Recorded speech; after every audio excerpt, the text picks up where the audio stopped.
Hello good morning बच्चों। तो आज हम स्टार्ट कर रहे हैं क्या, पूरा जो मैंने बिहार का जीके पढ़ाया था उस सब का सार पढ़ रहे हैं। यानी कि जो जिसने भी पढ़ा कर पिछला क्लास किया है या पूरा क्लास किया है, पूरा प्लेलिस्ट देखा है, वही ये बना सकता है। ठीक है, तो ये आपका टेस्ट है एक तरह से। ठीक है, तो जो नहीं देखें पूरा वीडियो, वो जाकर पूरे पीछे वाले जितने प्लेलिस्ट हैं बिहार से रिलेटेड सबको फिनिश कीजिए, उसके बाद ये देखिएगा। ठीक है, तो स्टार्ट कर रहे हैं। जितना भी पढ़े हैं उसी से सारा क्वेश्चन है, सब के सब क्या है, वन लाइनर होगा। ठीक है, तो स्टार्ट किया जाए। फर्स्ट क्वेश्चन क्या बोल रहा है, पाटलिपुत्र की स्थापना किस शासक ने की थी। पाटलिपुत्र की स्थापना किसने करा था, कौन सा राजा ने किया था, किस शासक ने, तो उदयन ने किया था। याद करने का ट्रिक क्या है, उदय हुआ, पाटलिपुत्र का उदय हुआ किसके द्वारा, उदयन के द्वारा। द्वितीय बौद्ध संगीति का आयोजन किसके शासनकाल में किया गया, द्वितीय बौद्ध संगीति किसके शासनकाल में किया गया, तो काला अशोक के समय किया गया। और एक और जवाब देना है कि द्वितीय बौद्ध संगीति कहाँ हुआ। ठीक है, कमेंट करके बताइएगा। नेक्स्ट है, मौर्य काल में सर्वाधिक प्रसिद्ध शिक्षा केंद्र कहाँ था। तो मौर्य काल में जो सबसे प्रसिद्ध शिक्षा केंद्र क्या था, तक्षशिला था, तक्षशिला विश्वविद्यालय है कि नहीं। आगे बढ़ते हैं, अशोक के शिलालेख में प्रमुख प्रयुक्त भाषा कौन सी थी। जो अशोक के शिलालेख थे उसमें कौन सा भाषा का इस्तेमाल किया गया था, तो प्राकृत भाषा का इस्तेमाल किया गया था। बहुत ज़्यादा क्वेश्चन आता है, कौन सा भाषा, प्राकृत भाषा। मेघासनी की किस पुस्तिका से राजधानी पाटलिपुत्र के नगर प्रशासन, सैन्य प्रशासन की जानकारी मिलती है। नगर प्रशासन और सैन्य प्रशासन दोनों की जानकारी मिलती है किसकी, पाटलिपुत्र की। किसने लिखा था, मेघासनी ने लिखा था। कौन सी किताब लिखा था, तो इंडिका किताब लिखा था। ठीक है, बिंदुसार किस संप्रदाय का अनुयायी था, बिंदुसार किस संप्रदाय का अनुयायी था, तो क्या होगा आंसर, आजीवक संप्रदाय। नेक्स्ट सवाल है, अशोक के अभिलेखों को सर्वप्रथम पढ़ने में सफलता किसे मिली थी। यानी जो अशोक का अभिलेख था उसे सबसे पहले किस व्यक्ति ने पढ़ा था, तो उनका नाम क्या था, तो उसका नाम था जेम्स प्रिंसेप। ये इंडियन नहीं बल्कि अंग्रेज हैं, जेम्स प्रिंसेप। इन्होंने पहली बार क्या था, अशोक के अभिलेखों को पढ़ा था। क्लियर है, ये पूछता है एग्जाम में, सारे के सारे इंपॉर्टेंट क्वेश्चन सबको हम रट जाना चाहिए। रटना क्या, अगर पीछे वाले क्लास पढ़े होंगे आप तो आपको सब के सब बनना चाहिए। अगर पीछे वाला नहीं पढ़े तो पढ़ लो। और ये तो जितना क्वेश्चन बनाओगे पूरा का पूरा दिमाग में होना चाहिए, कोई इसका कोई दूसरा उपाय है भी नहीं। ठीक है, फिर से स्टार्ट कर रहा हूँ। क्या था कि अशोक के अभिलेखों को सफलता किससे मिली पढ़ने में, तो जेम्स प्रिंसेप ने पढ़ा। नेक्स्ट बढ़ते हैं, शुंग वंश की स्थापना किसने की थी, तो पुष्यमित्र शुंग। शुंग वंश की स्थापना किसने, तो पुष्यमित्र शुंग ने करा था। नेक्स्ट सवाल है, आर्यभट्टयम एवं सूर्य सिद्धांत की रचना किसने एवं किस काल में की थी।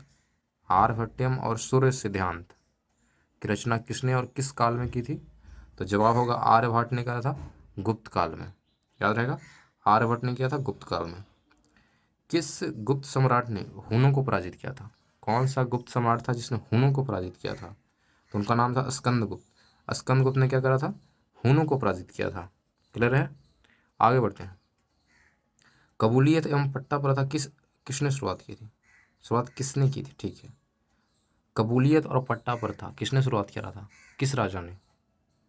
क्या सवाल है, कबूलियत और पट्टा प्रथा, तो याद रखना शेर शाह ने इसका शुरुआत करा था। किसने, शेर शाह ने करा था शुरुआत। नेक्स्ट है, भारतीय राष्ट्रीय कांग्रेस का जो 28वां अधिवेशन है वो कहाँ हुआ था। भारतीय राष्ट्रीय कांग्रेस का 28वां अधिवेशन कहाँ हुआ था, तो याद रखना बांकीपुर। बांकीपुर कहाँ है, बिहार के अंदर है। जो ये पटना जंक्शन का इलाका है ना, वो पहले बांकीपुर हुआ करता था। ठीक है, तो याद रहेगा। आगे बढ़ते हैं। नेक्स्ट सवाल है आपका, बिहार सोशलिस्ट पार्टी की स्थापना किसने की। बिहार सोशलिस्ट पार्टी की स्थापना तो जयप्रकाश नारायण ने करा था सन 1934 यानी कि 1934 ईस्वी में करा था, 1934 में। जयप्रकाश नारायण ने, कौन सा पार्टी, बिहार सोशलिस्ट पार्टी। याद रहेगा।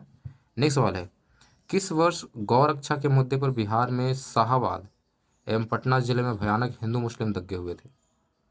किस वर्ष ऐसा हुआ था भाई, किस मामले पर हुआ, तो वही गौरक्षा के मामले पर हुआ। बिहार के शाहाबाद और पटना दो जगह हुआ था भयानक हिंदू मुस्लिम दंगा। तो किस ईयर में हुआ था, 1934 सॉरी 1939 यानी कि 1939 में हुआ था, यानी कि आज़ादी से पहले। देख लो, हम लोग 47 में आज़ाद हुए, लेकिन आज़ादी से पहले ही ये दंगा हो चुका था 1939 में। अंग्रेज लोग तो करते थे, यही करते थे, आपस में लड़ा दिया और खुद राज करते थे, है कि नहीं। नेक्स्ट पढ़ते हैं, बाल सुंदरी मिट्टी बिहार किस जिले में पाई जाती है। बाल सुंदरी मिट्टी, बाल सुंदरी मिट्टी कौन सा जिला में पाया जाता है, मिट्टी का नाम देखो बाल सुंदरी है, मैंने पढ़ाया मिट्टी के बारे में। तो बाल सुंदरी मिट्टी बिहार के किस जिले में पाया जाता है? तो सहरसा जिले में। सहरसा, दरभंगा, मुजफ्फरपुर और सारण, आपको 4 जिले में मिल जाएगा बाल सुंदर मिट्टी। कौन कौन सा जिला? सहरसा, दरभंगा, मुजफ्फरपुर और सारण, याद रहेगा। नेक्स्ट पढ़ते हैं, बिहार में सर्वाधिक आर्द्रता वाला जिला कौन सा है? बिहार में सर्वाधिक आर्द्रता वाला है कि वहाँ की नमी थोड़ा ज़्यादा है। तो सही जवाब क्या होगा? भागलपुर, याद है, भागलपुर। कौन से समूह की नदियाँ बिहार एवं उत्तर प्रदेश के बीच सीमा रेखा बनाती है?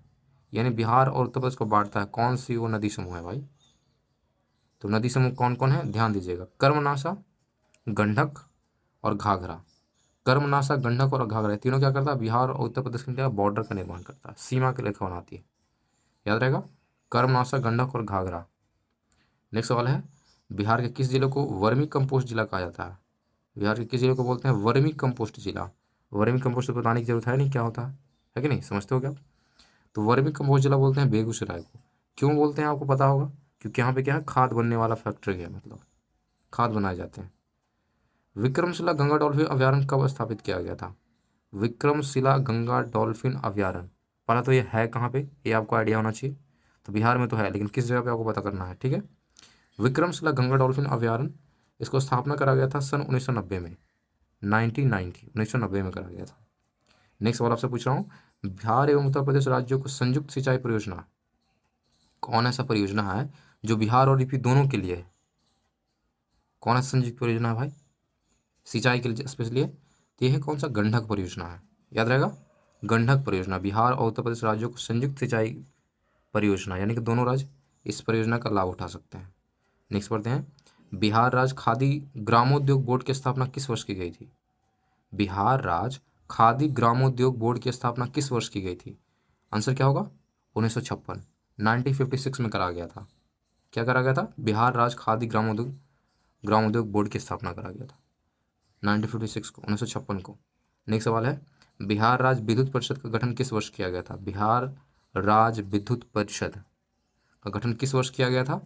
तो 1958 में किया गया था, 1958, 1958। नेक्स्ट है, बिहार में दूरदर्शन का पहला केंद्र कब और कहाँ स्थापित किया गया था? बिहार में दूरदर्शन का पहला केंद्र कब और कहाँ स्थापित किया गया था? तो 1978 में मुजफ्फरपुर में किया गया था। कहाँ? 1978 में मुजफ्फरपुर।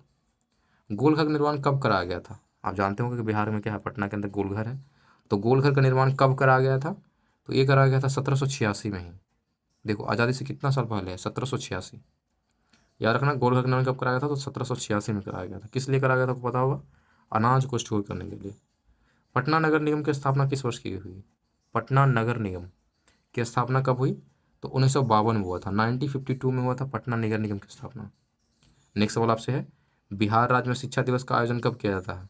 पूरे भारत में शिक्षा दिवस अलग होता है, लेकिन बिहार की बात कर रहा है स्पेशली। तो बिहार राज्य में शिक्षा दिवस का आयोजन कब किया जाता है? तो बिहार राज्य में शिक्षा दिवस मनाया जाता है वो 11 नवंबर को मनाया जाता है, ठीक है। 11 नवंबर को मनाते हैं हम लोग क्या, बिहार का शिक्षा दिवस। बिहार राष्ट्रभाषा परिषद की स्थापना कब हुई थी? बिहार राष्ट्रभाषा परिषद की स्थापना कब हुआ था? तो याद रखना 1950 में हुआ था। बिहार राष्ट्रभाषा परिषद की स्थापना कब? 1950। बिहार में बच्चों को शिक्षा के मुख्य धारा से जोड़ने हेतु किस अभियान की शुरुआत की गई थी? बिहार में बच्चों को शिक्षा के मुख्य धारा से जोड़ने के लिए, बच्चे पढ़ाई करिए, उससे जोड़ने के लिए कौन सा अभियान चलाया गया था? तो उस अभियान का नाम क्या है? संकल्प नाम है। बच्चे को शिक्षा के लिए जोड़ना है, अग्रसर करना है, ताकि वो पढ़ाई पर ध्यान दें, ठीक है, पढ़ना चाहें। याद रखना क्या नाम था? संकल्प नाम था उस परियोजना का, अभियान का, ठीक है। आगे बढ़ते हैं। नेक्स्ट सवाल आपसे है कि मुस्लिम अल्पसंख्यक समुदाय की लड़कियों को व्यावसायिक प्रशिक्षण देने के उद्देश्य से कौन सी योजना की शुरुआत हुई थी? मुस्लिम के लिए स्पेशल है, मुस्लिम अल्पसंख्यक समुदाय की लड़कियों को व्यावसायिक प्रशिक्षण देने के उद्देश्य से कौन सी योजना की शुरुआत की गई थी? तो उसका नाम क्या है? हुनर नाम है, हुनर, समझिए। नेक्स्ट सवाल, जयप्रकाश नारायण ने संपूर्ण क्रांति की घोषणा कब की थी? जयप्रकाश नारायण ने संपूर्ण क्रांति की घोषणा कब की थी? तो 5 जून 1974 को किया था, 1974 को, 5 जून 1974। नेक्स्ट सवाल है, मिथिला रामायण लिखने का श्रेय किसे जाता है? मिथिला रामायण, एक नॉर्मल रामायण अलग है कि मिथिला रामायण अलग है, तो ध्यान देना इस बात का। मिथिला रामायण लिखने का श्रेय किसे जाता है? तो चंदा झा को जाता है मिथिला रामायण लिखने का। मिथिला किस लिए फेमस है आपको पता है? सीता जी के लिए फेमस है, ठीक है। तो उसके लिए किसने लिखा था? चंदा झा ने लिखा था मिथिला रामायण। तो कन्फ्यूज नहीं करना, रामायण किसने लिखा और नहीं लिखा है, मिथिला रामायण किसने लिखा, चंदा झा ने। भोजपुरी का शेक्सपियर किसे कहते हैं, भोजपुरी का शेक्सपियर किसे बोलते हैं, तो भिखारी ठाकुर को बोलते हैं भोजपुरी का शेक्सपियर। समझ गया। बिहार कोकला से किसे जाना जाता है, जैसे भारत कोकला है उसी तरह से बिहार कोकला एक है, तो बिहार कोकला किसे कहा जाता है, तो शारदा सिन्हा को बोलते हैं बिहार कोकिला। ठीक है। नेक्स्ट सवाल है, बिहार सरकार ने त्रिस्तरीय पंचायतों के लिए अधिकार एवं कर्तव्य एक संकल्प कब, क्या लिखा, का प्रकाशन किस वर्ष किया था। बिहार सरकार ने त्रिस्तरीय पंचायतों के लिए अधिकार एवं कर्तव्य का संकल्प का क्या लिखा, का प्रकाशन किस वर्ष किया था। तो इसका जो प्रकाशन किया था सन 2001 में करा था। क्या नाम था, त्रिस्तरीय पंचायतों के लिए अधिकार एवं कर्तव्य एक संकल्प। ठीक है, सन 2001 में करा गया था। नेक्स्ट पूछेगा आपसे, पटना उच्च न्यायालय की स्थापना कब हुई थी, जो पटना हाई कोर्ट है उसकी स्थापना कब हुई थी, तो 1916 में हुआ था, आज़ादी से पहले 1916 में हुआ था, 1916 में। नेक्स्ट सवाल, बिहार क्षेत्र की चर्चा सर्वप्रथम किस साहित्य की रचना में मिली है, जो बिहार के बारे में जानकारी मिलती है किस साहित्य में पहली बार दी गई है, तो उसका नाम क्या था, शतपथ ब्राह्मण में। शतपथ ब्राह्मण जो साहित्य है उसके अंदर बिहार क्षेत्र के बारे में जिक्र किया गया। ठीक है। नेक्स्ट पढ़ते हैं, महावीर का जन्म स्थान कहाँ है, महावीर बिहार के ही थे, लेकिन जन्म कहाँ हुआ था इनका, तो इनका हुआ था कुंडग्राम में हुआ था, कुंडग्राम। बिहार का जन्म कहाँ हुआ था, तो कुंडग्राम में हुआ था। नेक्स्ट सवाल, तृतीय बौद्ध संगीति का आयोजन किस किस शासन काल में हुआ था। इसमें दो दो सवाल आपके लिए कि तृतीय बौद्ध संगीति हुआ कहाँ था, ये आप कमेंट करके बताइएगा, और अभी जवाब दीजिएगा कि इसका आयोजन किसके शासनकाल में हुआ था। तो किसके शासनकाल में, अशोक के शासनकाल में, सम्राट अशोक के शासनकाल में हुआ था तृतीय बौद्ध संगीति। ठीक है, आगे बढ़ते हैं, मगध साम्राज्य के उत्कर्ष का प्रारंभ किसके अधीन हुआ था। जब मगध साम्राज्य है इसका उत्कर्ष मतलब इसका मतलब विकास या डेवलपमेंट हुआ था, प्रारंभ हुआ था, किसके अधीन हुआ था, तो बिंबिसार के अधीन हुआ था। उसमें राजा कौन थे, बिंबिसार थे, उन्हीं के दिन मगध साम्राज्य का उत्कर्ष हुआ था, याद रहेगा। नेक्स्ट पढ़ते हैं, मेगास्थनीज का पाटलिपुत्र में आगमन कब हुआ था। मेगास्थनीज तो फॉरनर था, है कि नहीं, वो आया था भारत घूमने, तो पाटलिपुत्र में वो कब आया था, तो 315 ईसा पूर्व के लगभग वो आया था, याद रखना है। पाटलिपुत्र में कब आया था, 315 ईसा पूर्व के लगभग। ठीक है। नेक्स्ट पढ़ते हैं, चंद्रगुप्त मौर्य के दरबार में आने वाला दूत मेगास्थनीज को किस शासक ने भेजा था, ये भी इंपॉर्टेंट है। मेगास्थनीज खुद तो आएगा नहीं, इसको किसी द्वारा भेजा गया था, किसके दरबार में भेजा गया था, चंद्रगुप्त मौर्य के दरबार में भेजा गया था। तो किस किस किस शासक ने भेजा था, तो सेल्यूकस ने भेजा था, सेल्यूकस। सेल्यूकस ने किसे भेजा था, मेगास्थनीज को भेजा था चंद्रगुप्त मौर्य के दरबार में। नेक्स्ट सवाल आपसे है कि अर्थशास्त्र का लेखक कौन है, जो अर्थशास्त्र क्या है, किताब का नाम है, तो अर्थशास्त्र का जो लेखक है कौन है, वो कौटिल्य है, जिनको चाणक्य के नाम से जानते हैं, है कि नहीं। आगे बढ़ते हैं, मौर्यकालीन पाटलिपुत्र के नगर प्रशासन के संबंध में जानकारी का प्रमुख साधन क्या है। जो मौर्य के समय पाटलिपुत्र का नगम प्रशासन मतलब जो नगर प्रशासन है कैसा, जैसे आज के समय में कैसा होता है, नगर निगम होता है, सिपाही होता है, ये इस तरह का होता है कि नहीं। तो उसी तरह से पूछा है कि मौर्यकालीन में जो पाटलिपुत्र नगर प्रशासन कैसा था, इसका संबंध में जानकारी का प्रमुख साधन क्या है, कैसे हम पता करें कि यह कैसा था। तो जो मेगास्थनीज ने अपनी रचित इंडिका है उसने किताब लिखा था, उसी में सारा जानकारी लिखा था कि पाटलिपुत्र में ऐसे ऐसे हुआ करता था, समझे। तो सारा जानकारी किससे मिलता है, मेगास्थनीज की किताब इंडिका से मिलता है। क्लियर है। नेक्स्ट सवाल पूछते हैं, धर्मपाल ने विद्या को प्रश्रय देने के क्रम में किस विश्वविद्यालय की स्थापना की थी। मतलब धर्मपाल ने बोला कि जो एजुकेशन है बहुत इंपॉर्टेंट है, ठीक है, इसको मतलब बेहतर करने के लिए, इसको मतलब स्पेशल मतलब क्या करने के लिए, क्रम देने के लिए, मतलब स्पेशल एक स्थान देने के लिए एक विश्वविद्यालय बनाया था। ठीक है, तो उस विश्वविद्यालय का नाम बताइए क्या था। ठीक है, तो उसका नाम क्या था, विक्रमशिला था, विक्रमशिला, याद रखना है। धर्मपाल ने विद्या को प्रश्रय देने के क्रम में किस विश्वविद्यालय की स्थापना की थी, तो विक्रमशिला विश्वविद्यालय की स्थापना करा था। ठीक है। नेक्स्ट सवाल है कि बिहार में अफगान सत्ता के आरंभिक उत्कर्ष में किस जनजाति की देन निर्णायक थी।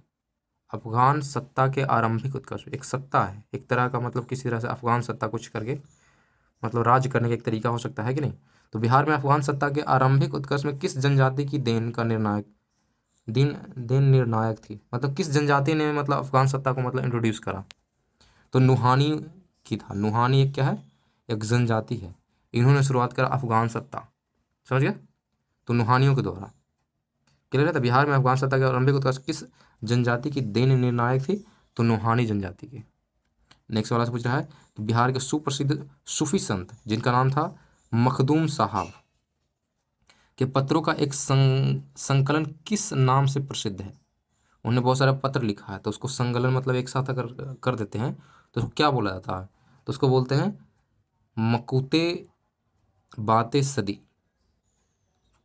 मकतू, ओके, मकतू, मकतू बाते सदी। उनका जो पत्र लिखा गया सबको एक जगह कर मान के चलो कि उनका बुक मान के चलो, उनके बुक का नाम क्या था, मकतू बाते सदी।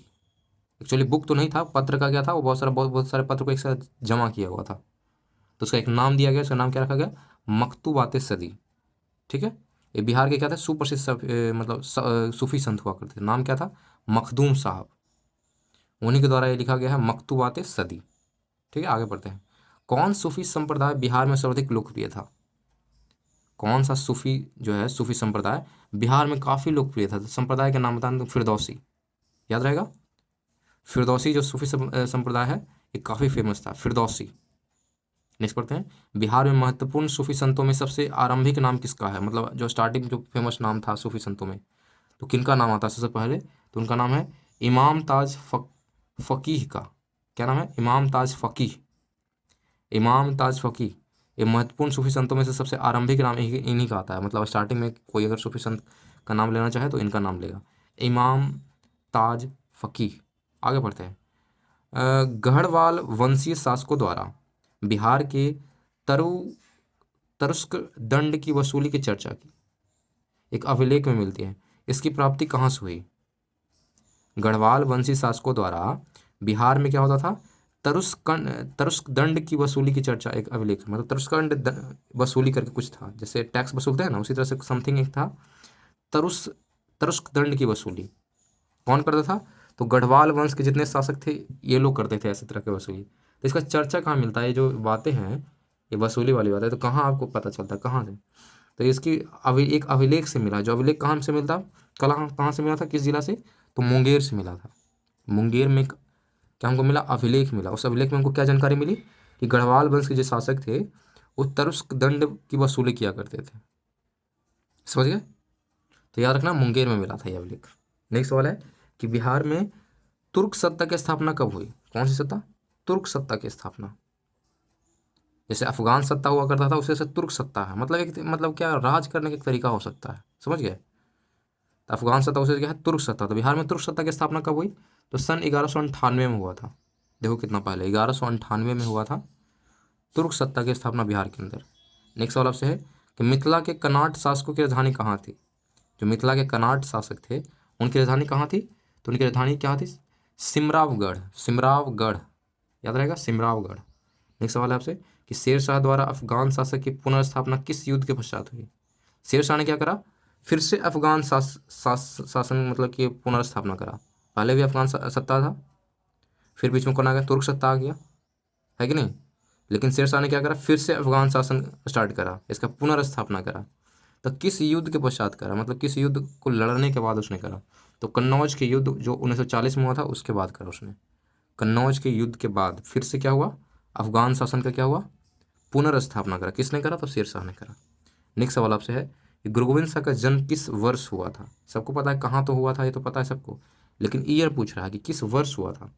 तो याद रखना गुरु गोविंद सिंह का जन्म जो हुआ था 1666 ईस्वी में हुआ था। कब, 1666 ईस्वी।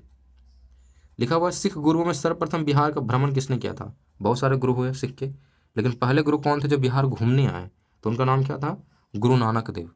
गुरु नानक देव पहले सिख गुरु हुए जो क्या बिहार घूमने आए थे। ठीक है, नेक्स्ट पढ़ते हैं। नेक्स्ट लिखा हुआ कि बक्सर के युद्ध जो कि कब हुआ था, 1764 ईस्वी में हुआ था, में कौन विजय हुआ था। जब बक्सर का युद्ध हुआ था तो उसमें जीता कौन था, तो ईस्ट इंडिया कंपनी ने जीता था। याद रखना है, जो बाहर की क्या अंग्रेजों की कंपनी थी यहाँ राज करने आई थी, उन्हीं लोगों ने बक्सर का युद्ध जीता था सन 1764 ईस्वी में। याद रहेगा बक्सर के किसने जीता, तो ईस्ट इंडिया कंपनी ने। आगे बढ़ते हैं, ध्यान दीजिएगा। नेक्स्ट पूछ रहा है कि ईस्ट इंडिया कंपनी को बंगाल, बिहार एवं उड़ीसा का की दीवानी का अधिकार किसने प्रदान की। दीवानी का मतलब होता है कि राज करने का अधिकार, कुल मिलाकर ये समझ लो। ईस्ट इंडिया कंपनी को बंगाल, बिहार और उड़ीसा की दीवानी का अधिकार किसने प्रदान किया था, तो मुगल सम्राट था जिसका नाम था शाह आलम द्वितीय। इसी ने परमिशन दिया था कि जाओ राज करो। देखो भारत तो है क्या आ गया, ये इंडियनों का, भारतीयों का था देश, लेकिन बाहरी का लोग जो आकर डायरेक्ट थोड़ी शासन करेगा, किसी का परमिशन लेगा, है कि नहीं। तो परमिशन किससे लिया था? शाह आलम द्वितीय से लिया था। क्लियर है। तो शाह आलम द्वितीय ने परमिशन दिया था ईस्ट इंडिया कंपनी को राज करने के लिए। नेक्स्ट सवाल है, बहावी आंदोलन का भारत में स्थापना कौन था? संस्थापक कौन था? जो बहावी का आंदोलन है उसका भारत में संस्थापक कौन था, मतलब शुरुआत किसने करा था? तो याद रखना है, सैयद अहमद ने करा था। सैयद अहमद ने क्या करा था? बहावी आंदोलन की शुरुआत करा था, याद रहेगा। सदाकत आश्रम जो कि सन 1920 में स्थापना करा था, किसने करा था? सवाल ये है, सदाकत आश्रम 1920 में स्थापना करा गया था, लेकिन किसके द्वारा किया गया था? तो याद रखना है, मजहरुल हक के द्वारा किया था, मजहरुल हक के द्वारा, याद रहेगा। मगध की आरंभिक राजधानी कहाँ थी? मगध की राजधानी पहले पाटलिपुत्र नहीं हुआ करती थी। मगध की राजधानी पहले कहाँ हुआ करती थी? तो राजगीर हुआ करती थी, याद रहेगा। मगध की आरंभिक राजधानी कहाँ थी? राजगीर। नेक्स्ट सवाल, मगध साम्राज्य में कलिंग का सर्वप्रथम विलय किस शासक ने किया था? मगध साम्राज्य में नहीं, मगध साम्राज्य पहले कलिंग था नहीं, लेकिन कलिंग को एडअप करा गया। तो मगध साम्राज्य में कलिंग को सर्वप्रथम विलय किस शासक ने करा था?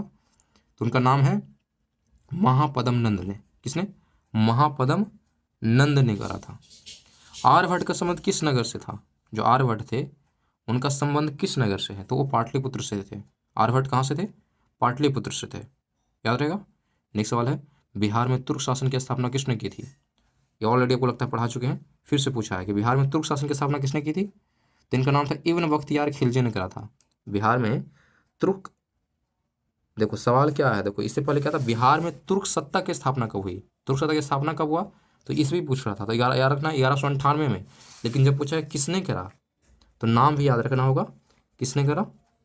तो बिहार में तुर्क सत्ता की स्थापना जो है करा था किसने? इब्न बख्तियार खिलजी ने, इब्न बख्तियार खिलजी ने करा। नेक्स्ट सवाल है, बिहार शरीफ मध्यकाल में किसके लिए मशहूर था?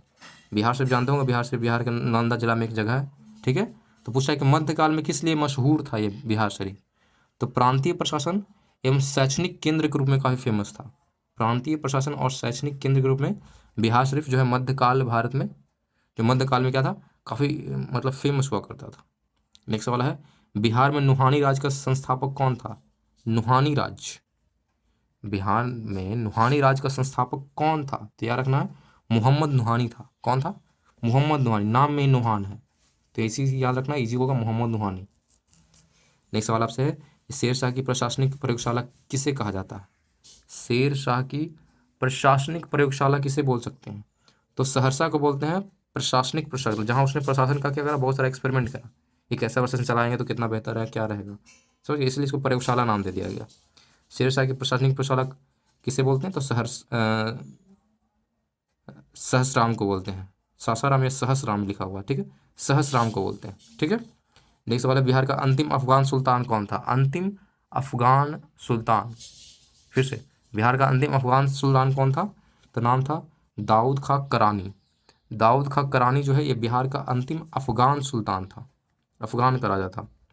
बिहार का प्रथम नायाब नाजिम था कौन? बताना है आपको। बिहार का प्रथम नायब नाजिम कौन था? उसका नाम था राजा सिताब राय।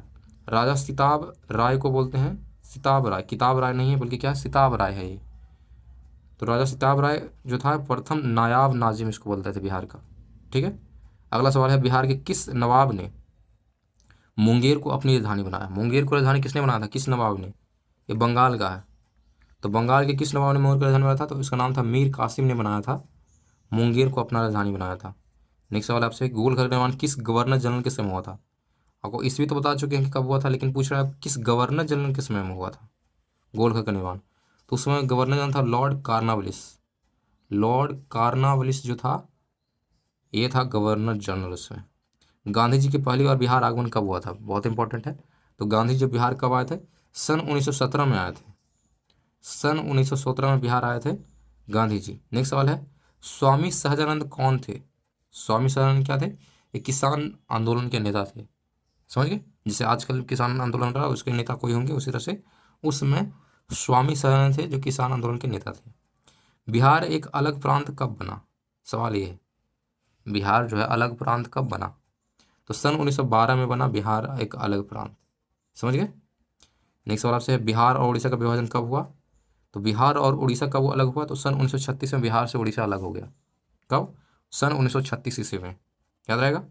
बिहार के प्रथम मुख्यमंत्री कौन थे, पूछ सकता है कि बिहार के प्रथम मुख्यमंत्री कौन थे, लेकिन कहीं भी नहीं लिखा कि आज़ादी से पहले या बाद में, तो सिंपली आपको आज़ादी से पहले वाला सोचना है।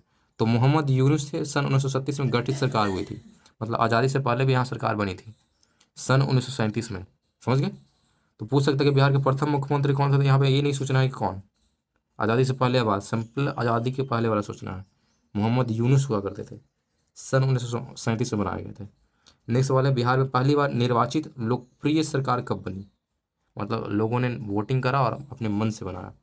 तो सन 1937 में ही हुआ था कि उन्होंने क्या, लोकप्रिय सरकार बनी जब मोहम्मद यूनुस बने थे, आराम से वोटिंग करके इनको मन से बनाया गया था, समझ गए।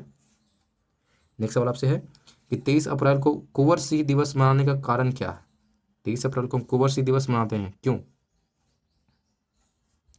क्योंकि इस दिन कुंवर सिंह ने अंग्रेजों पर सबसे बड़ा विजय पाई थी, इसलिए हम क्या मनाते हैं, 23 अप्रैल को कुंवर सिंह दिवस मनाते हैं, समझ गए। अंग्रेजों को उन्होंने हराया, समथिंग कुछ भी करा, लेकिन उन्हें बहुत बड़ा विजय प्राप्त किया, इसलिए हम उनको रिस्पेक्ट देने के लिए 23 अप्रैल को मनाते हैं कुंवर सिंह दिवस। नेक्स्ट सवाल आपसे है कि पटना में सन 1857 के विप्लव का नेतृत्व किसने किया था। जो 1857 का विद्रोह था, तो सब जगह फैल रहा था, है कि नहीं, तो पटना से कौन नेतृत्व कर रहा था, सवाल ये है। तो पीर अली यहाँ से नेतृत्व कर रहा था, कौन, पीर अली ने नेतृत्व किया पटना से 1857 की क्रांति, ठीक है। बिहार के सुप्रसिद्ध वहाबी नेताओं में से किसे आजीवन कारावास की सजा मिली। ये वहाबी नेता हुआ करते थे जिनको आजीवन कारावास की सजा मिली, बिहार के सुप्रसिद्ध थे ये। उनका नाम था मोहम्मद, सॉरी मोहम्मद नहीं है, अहमदुल्लाह, अहमदुल्लाह नाम है था इनका, अहमदुल्लाह, अहम मतलब इम्पोर्टेंट है कि नहीं, अहमदुल्लाह जो थे, इनको आजीवन कारावास की सज़ा मिली, यानी कि हमेशा आप जेल ही के अंदर होकर बाहर नहीं निकल सकते। नेक्स्ट सवाल आपसे है कि सन 1908 के मुजफ्फरपुर बम कांड में किसकी हत्या का प्रयास किया गया था। जो सन 1908 में मुजफ्फरपुर में क्या होता है कि बम कांड हुआ था, तो किसको मारने के लिए बम कांड किया गया था। तो मजिस्ट्रेट जो किंग्सफोर्ड था, उसको मारने का प्रयास किया गया था, मजिस्ट्रेट किंग्सफोर्ड का मारने के लिए। ये अंग्रेज था, अत्याचार कर रहा होगा तो उन लोगों ने बम मार दिया, है कि नहीं। नेक्स्ट सवाल है, मुजफ्फरपुर बम कांड जो 1908 में हुआ था, कि अभियुक्तों में से किसे फांसी दी गई। देखो खुदीराम बोस को दिया गया था, खुदीराम बोस को फांसी दे दिया गया था, ये पकड़ा गए थे तो अंग्रेजों द्वारा इनको फांसी दे दिया गया, खुदीराम बोस को। मुजफ्फरपुर में हुआ था बम कांड सन 1908 में, और खुदीराम बोस को जान गंवाना पड़ा, कोई बात नहीं। बिहार में होम रूल आंदोलन के संस्थापक कौन थे। बिहार में होम रूल आंदोलन के संस्थापक कौन थे, तो याद रखना, मजहलुल हक थे, महजरूल हक थे होम रूल आंदोलन के संस्थापक। बिहार में होम रूल आंदोलन भी हुआ तो संस्थापक कौन थे, तो मजहरूल हक थे, याद रहेगा नाम। नेक्स्ट सवाल आपसे है कि बिहारी छात्र परिषद का गठन किसने किया। बिहारी छात्र परिषद का गठन किसने करा, जवाब दीजिए। तो कौन होंगे, राजेंद्र प्रसाद ने करा था, राजेंद्र बाबू ने करा था बिहारी छात्र परिषद का गठन। नेक्स्ट सवाल आपसे है कि बिहारी नेताओं में से किसे सन 1914 में कांग्रेस द्वारा इंग्लैंड भेजे गए शिष्टमंडल का सदस्य बनाया गया था। कांग्रेस ने क्या भेजा, इंग्लैंड में भेजा था शिष्टमंडल, ताकि वहाँ की जानकारी ले, समथिंग कुछ करने के लिए। तो कांग्रेस द्वारा इंग्लैंड भेजा गया शिष्टमंडल का सदस्य था, कौन था वो बिहारी नेता जो इंग्लैंड गया था सन 1914 में, उसका नाम था मजहरूल हक था, मजहरूल हक, जो कि होम रूल आंदोलन का संस्थापक भी था, ठीक है। नेक्स्ट पढ़ते हैं, बिहार में खिलाफत आंदोलन का प्रारंभ कब हुआ। बिहार में जो खिलाफत आंदोलन स्टार्ट कब हुआ, सवाल ये है। तो सन याद रखना, 1919 ईस्वी में स्टार्ट किया था, 1919 में स्टार्ट किया गया, 1919 में। होम रूल आंदोलन की बात कर रहा है या खिलाफत आंदोलन, खिलाफत आंदोलन की बात कर रहा है, खिलाफत आंदोलन, याद रखना खिलाफत आंदोलन की शुरुआत सन 1919 में हुआ। नेक्स्ट सवाल से है कि असहयोग आंदोलन कब स्टार्ट हुआ बिहार के अंदर। बिहार में असहयोग आंदोलन की शुरुआत कब हुई, तो जस्ट एक साल बाद सन 1920 में इसका शुरुआत हुआ, किसका, असहयोग आंदोलन का। नाम में कन्फ्यूज नहीं करना, खिलाफत हुआ था सन 1919 में और असहयोग जो हुआ था सन 1920 में हुआ था। आगे बढ़ते हैं, आगे आपसे सवाल है कि बिहार विद्यापीठ का उद्घाटन कब हुआ था। बिहार विद्यापीठ की उद्घाटन जो हुआ था 6 फरवरी सन 1921 में हुआ था, 6 फरवरी 1921 को। बिहार में स्वराज दल का गठन कब हुआ था, स्वराज दल का गठन कब हुआ था, तो याद रखना सन 1923 ईस्वी में। भारत छोड़ो आंदोलन क्रम में पटना गोलीकांड किस दिन हुआ था। भारत छोड़ो, अंग्रेजों को भगाने के लिए पटना में क्या था, गोलीकांड हुआ था। तो गोलीकांड कब हुआ था ये आपको जवाब देना है, तो याद रखना 11 अगस्त 1942 को हुआ था। 11 अगस्त 1942 क्या हुआ था, पटना में गोलीकांड हुआ था। बिहार में किसान सभा का गठन कब हुआ था। बिहार में किसान सभा का गठन कब हुआ था, तो सही जवाब होगा सन 1929। 1929 में हुआ था। नेक्स्ट सवाल आपसे है कि बिहार में किसान सभा के संस्थापक कौन थे? किसान सभा के संस्थापक कौन थे? तो सहजानंद सरस्वती थे, स्वामी सहजानंद सरस्वती। ये क्या थे? किसान सभा के संस्थापक थे। नेक्स्ट है, बिहार के प्रथम राज्यपाल भारत की स्वतंत्रता प्राप्ति के बाद कौन बना? जब भारत आज़ाद हुआ तो बिहार का राज्यपाल पहला कौन थे? उनका नाम बताइए। तो उनका नाम क्या था? जयराम दास दौलत राम। जयराम दास दौलत राम जो थे बिहार के पहले गवर्नर हुए, यानी कि पहले राज्यपाल हुए आज़ादी के बाद। ठीक है।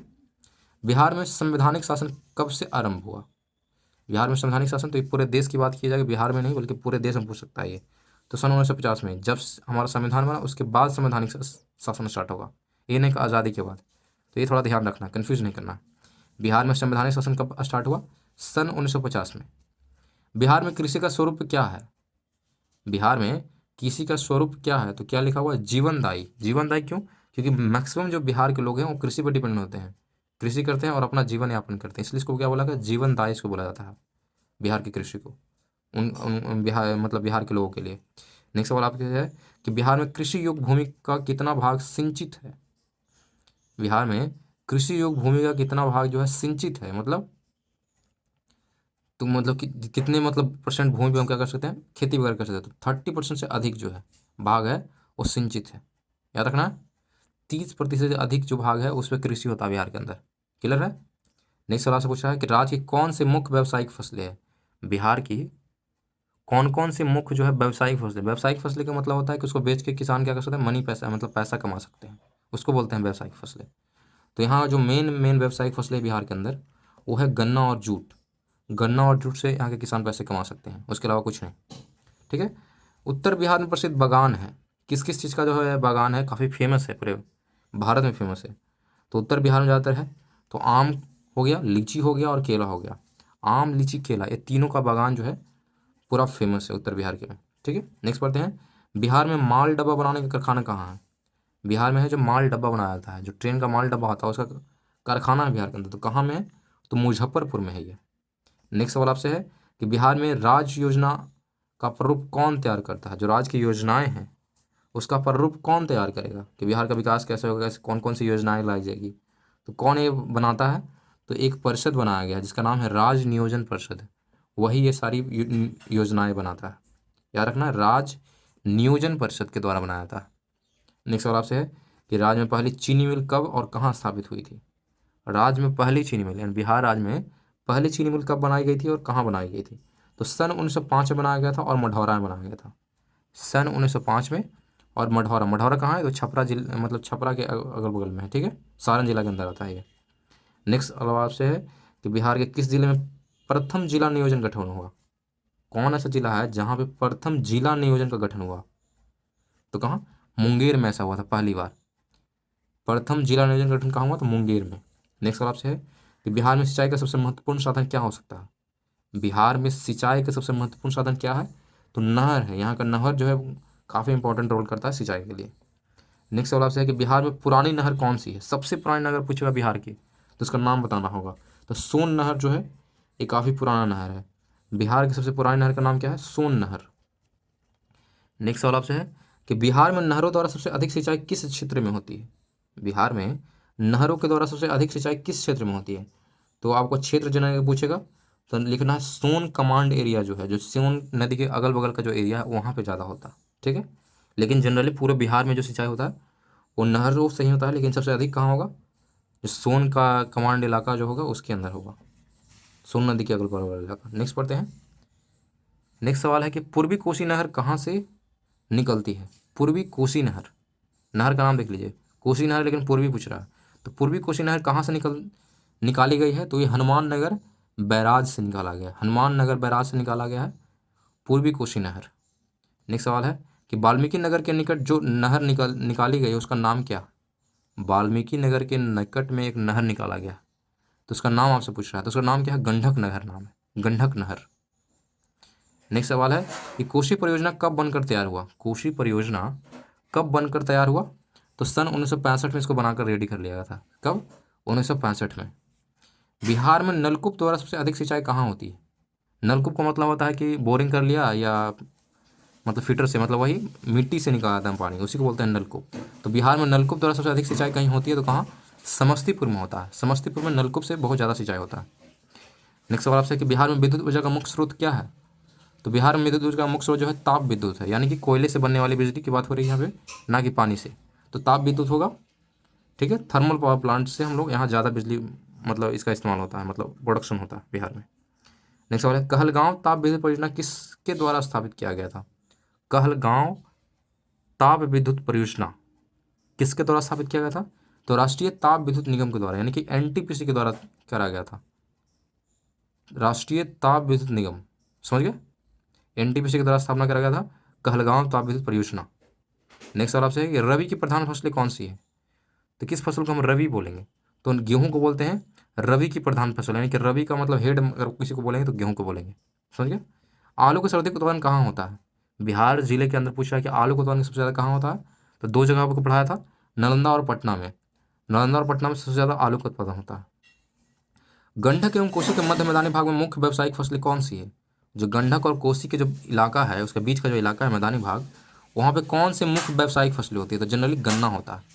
आपको ऑलरेडी पता चला दो व्यावसायिक फसलें हैं बिहार की, एक गन्ना और जूट। लेकिन अगर पूछे गंडक और कोसी वाले इलाका में सबसे ज़्यादा क्या होता है, तो गन्ना होता है, ठीक है। नेक्स्ट सवाल है बिहार में किस जगह पर उर्वरकों कारखाने स्थापित है? उर्वरक के कारखाने कहाँ बनाए गए हैं? बरौनी को बनाया गया, बरौनी में, याद रहेगा। बरौनी में क्या? उर्वरक कारखाने, जहाँ पे उर्वरक यानी खाद बनाए जाते हैं। बिहार के किस जगह पर उर्वरक के कारखाने स्थापित है? तो पढ़ा चुके हैं। बिहार में तेल शोधक कारखाना पूछेगा तो कहाँ है? तो वो भी क्या है? बरौनी के अंदर ही है, यानी कि दोनों चीज़ें, उर्वरक बनाने के साथ में तेल शोधक, दोनों कहाँ है? बरौनी में ही है। नेक्स्ट सवाल आपसे पूछा है किस नगर में सिगरेट का संगठित क्षेत्र में कारखाना है? मतलब सिगरेट बनाने के कारखाने कहाँ पे है? तो मुंगेर जिला के अंदर क्या है? सिगरेट बनाने के कारखाने हैं। कहाँ? मुंगेर जिला। नेक्स्ट सवाल से पूछा कि मध्यकाल में पटना का नव निर्माता कौन था? यानी कि मध्यकाल में पटना को फिर से बनाया, नया बनाया। नव निर्माता मतलब न्यू करा, उसको न्यू करा, मॉडिफाई करा। तो मध्यकाल में पटना का नव निर्माता कौन था? तो शेर शाह को माना जाता है। शेर शाह को क्या बोलते हैं? पटना का नव निर्माता। नेक्स्ट सवाल आपसे है कि भगवान बुद्ध को ज्ञान की प्राप्ति कहाँ हुई थी? तो भगवान बुद्ध को ज्ञान की प्राप्ति बिहार से ही हुआ है, लेकिन बिहार के कहाँ से? बोध गया में हुआ था, याद रहेगा, बोध गया में। नेक्स्ट सवाल से प्रसिद्ध विष्णुपद मंदिर किस नगर में स्थापित है? विष्णुपद मंदिर, विष्णुपद मंदिर कहाँ पे है? आपको जवाब देना, बिहार के किस जिले में? तो गया जिले के अंदर है विष्णुपद मंदिर, याद रहेगा, गया में। बिहार के किस शहर में सबसे अधिक पर्यटन आते हैं? ये बड़ा इंपॉर्टेंट है। बिहार के किस शहर में सबसे अधिक पर्यटन है, सबसे अधिक लोग घूमने आते हैं बाहर से? तो बोध गया में ही लोग सबसे आते हैं, याद रहेगा, बोध गया में सबसे अधिक पर्यटक आते हैं। नेक्स्ट सवाल आपसे है कि सासाराम किसके मकबरे के लिए प्रसिद्ध है? सासाराम किसके मकबरे के लिए प्रसिद्ध है? तो शेर शाह सूरी का जो मकबरा है उसके लिए सासाराम काफ़ी फेमस है। नेक्स्ट पढ़ते हैं कि पटना से 80 किलोमीटर पर स्थित पावापुरी मंदिर क्यों प्रसिद्ध है? पटना से मात्र 80 किलोमीटर दूर है कौन सा मंदिर? पावापुरी। तो क्यों प्रसिद्ध है? तो यहाँ भगवान महावीर का दाह संस्कार हुआ था, यानी कि भगवान महावीर की मृत्यु के बाद दाह संस्कार कहाँ हुआ था? पावापुरी में हुआ था, इसलिए यहाँ पावापुरी मंदिर फेमस है। नेक्स्ट सवाल आपसे है विक्रमशिला विश्वविद्यालय के अवशेष किस नगर के पास है? मतलब इसको तो क्या हुआ था, अंग्रेज लोग आए थे, तोड़ फोड़ करा होगा, फिर मिट गया होगा, लेकिन अवशेष मिले हैं। तो पूछा है कि जो अवशेष है वो किस नगर के पास से बरामद हुआ? तो भागलपुर में मिला है, याद रहेगा। विक्रमशिला विश्वविद्यालय के अवशेष किस नगर से प्राप्त हुए? तो भागलपुर। नेक्स्ट सवाल पढ़ते हैं संत सरफुद्दीन अहिया मनेरी का मकबरा किस जिले में है? नाम देखो क्या, सरफुद्दीन अहिया मनेरी, इनका मकबरा किस जिले में है? तो पटना जिले के अंदर है, पटना में, याद रहेगा। कुम्हरार संबंधित स्थल है, कुम्हरार बिहार के अंदर कुम्हरार है। तो कुम्हरार किस लिए फेमस है? प्राचीन पाटलिपुत्र के लिए फेमस है, यानी कि जो पुराना पाटलिपुत्र हुआ करता था एक कुम्हरार को ही बोला गया, कुम्हरार वाला जो इलाका है, समझ गए। जो बिहार के होंगे जानते होंगे कि पटना में कुम्हरार कहाँ पे है, ठीक है। तो वो प्राचीन पाटलिपुत्र के लिए फेमस था। नेक्स्ट पढ़ते हैं चंपारण प्रसिद्ध है एक आंदोलन कारण जिसका संबंध था, सबको पता है किस लिए? तो महात्मा गांधी से संबंध था उनका। किस आंदोलन से संबंधित था आपको पता है? चंपारण किस लिए था? तो चंपारण प्रसिद्ध है एक आंदोलन कारण जिनका संबंध था महात्मा गांधी से। नेक्स्ट पढ़ते हैं थावे तीर्थस्थल किस जिले में से? थावे तीर्थस्थल का नाम क्या है? थावे। तो थावे जो तीर्थ स्थल है किस जिले में स्थित है? तो गोपालगंज में है थावे, एक ऐसा तीर्थ स्थल है। पटना स्थित अंग्रेजों की फैक्ट्री पर सन 1763 में किसने अधिकार किया था? पटना में अंग्रेज ने फैक्ट्री लगाया था सन 1763 में। क्या करा? जो भारत का था उसने, नवाब मीर कासिम, उसने क्या करा? कब्जा कर लिया। किसने? नवाब मीर कासिम ने कब्जा कर लिया। पटना स्थित अंग्रेजों की फैक्ट्री पर 1763 में किसने अधिकार किया? तो नवाब मीर कासिम ने। नेक्स्ट सवाल आपसे है कि 13वीं शताब्दी में बंगाल के प्रांतपति गयासुद्दीन ने किससे युद्ध किया था? प्रांतपति का मतलब था वहाँ का राजा, वहाँ का मतलब हेड जो था। बंगाल के प्रांतपति जिसका नाम क्या था? गयासुद्दीन ने किससे युद्ध किया था? तो तिरहुत के राजा से उसने लड़ाई लड़ा था, तिरहुत के राजा से। कब किया था? तो 13वीं शताब्दी के समय किया था। नाम क्या था? गयासुद्दीन। गयासुद्दीन किससे करा? तिरहुत के राजा से लड़ाई करा।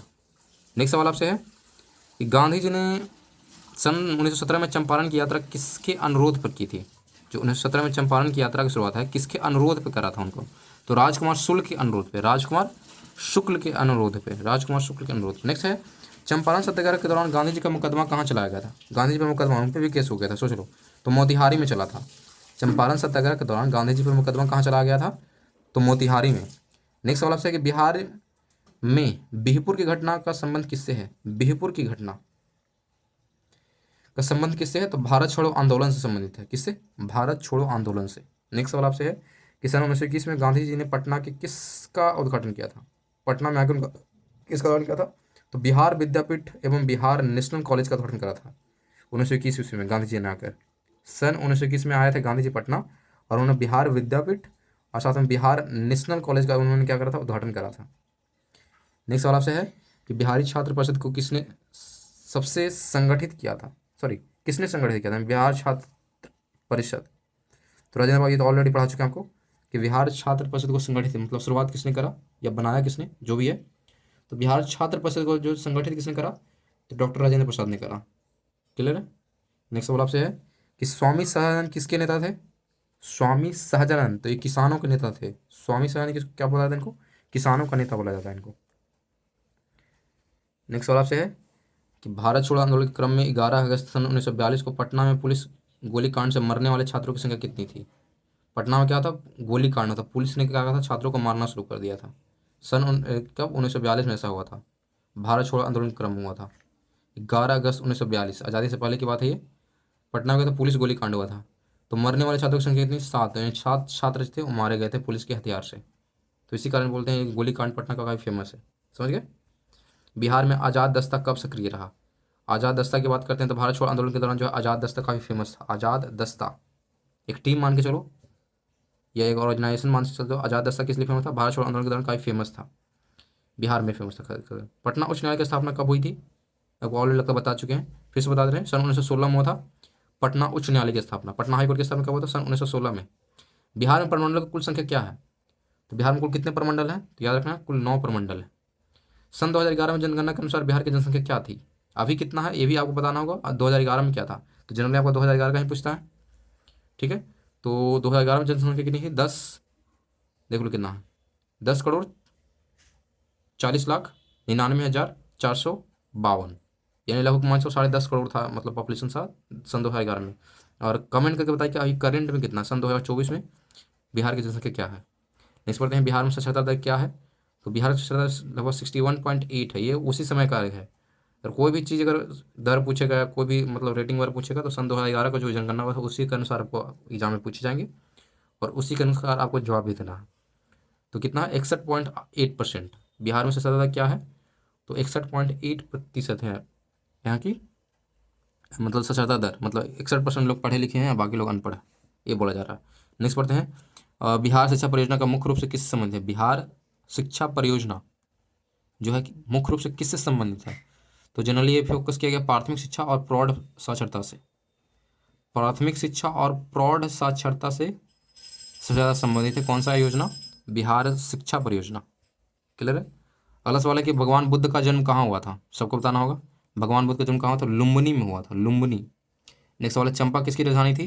चंपा तो किसी महिला का नाम नहीं है बल्कि राजधानी का नाम है। तो चंपा किसकी राजधानी थी? तो अंग की राजधानी थी, ये जगह का नाम है चंपा, अंग की राजधानी थी। डॉक्टर राजेंद्र प्रसाद का जन्म स्थल कहाँ है? डॉक्टर राजेंद्र प्रसाद का जन्म कहाँ हुआ था? तो ये नहीं मानना है कि पटना हुआ था, इनका कहा हुआ था जीरादेई, सिवान में एक जगह है जीरादेई, वहाँ था राजेंद्र प्रसाद का जन्म हुआ था। बिहार में गंगा नदी पर कुल कितने रेल पुल हैं? बिहार के गंगा नदी पर कुल कितने रेल पुल हैं? तो अभी तो 2 दिखा रहा है लेकिन इसको बढ़ा गया है, इसको आप देख लीजिएगा, करंट में भी चेंज हो गया होगा। बिहार गंगा नदी पर कितने रेल पुल हैं? तो 2 दिखा रहा है, मोकामा और दीघा, लेकिन मैं कहूँगा कि आप करंट में देख लो कितना अभी फिलहाल में है।